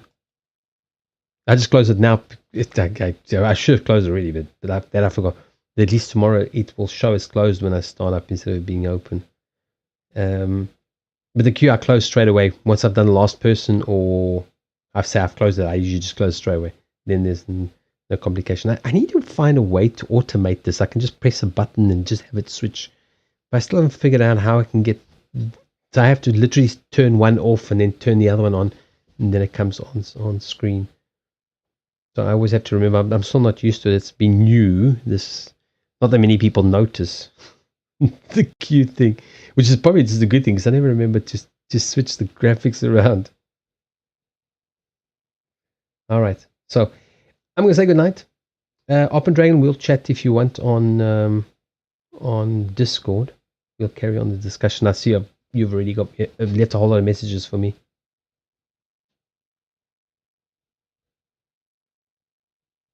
Here's the thing: Secret American Code is opposite. If you feel like quitting, no, Escudero. When I'm done, I'm done. I go. I don't care what people people say or don't say. I'm only here for a few hours. I've already been on for 3 hours. I only intended to be on for 3 hours, actually, to be honest. When I came on, I said to myself, 3 hours, maximum 4. We've already got 3 hours and 10 minutes, so it's very quiet. I've got things to do that I can go and do, like talk to Open Dragon and stuff, and actually have a conversation. Me sitting here on live on stream, if you remain on, you might want to quit. That doesn't make any sense. If you remain on, you might want to quit.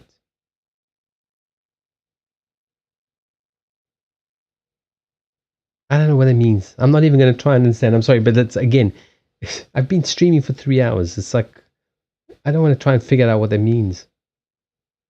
So, Akitero, thank you, but I will see you sometime during the week. Good night.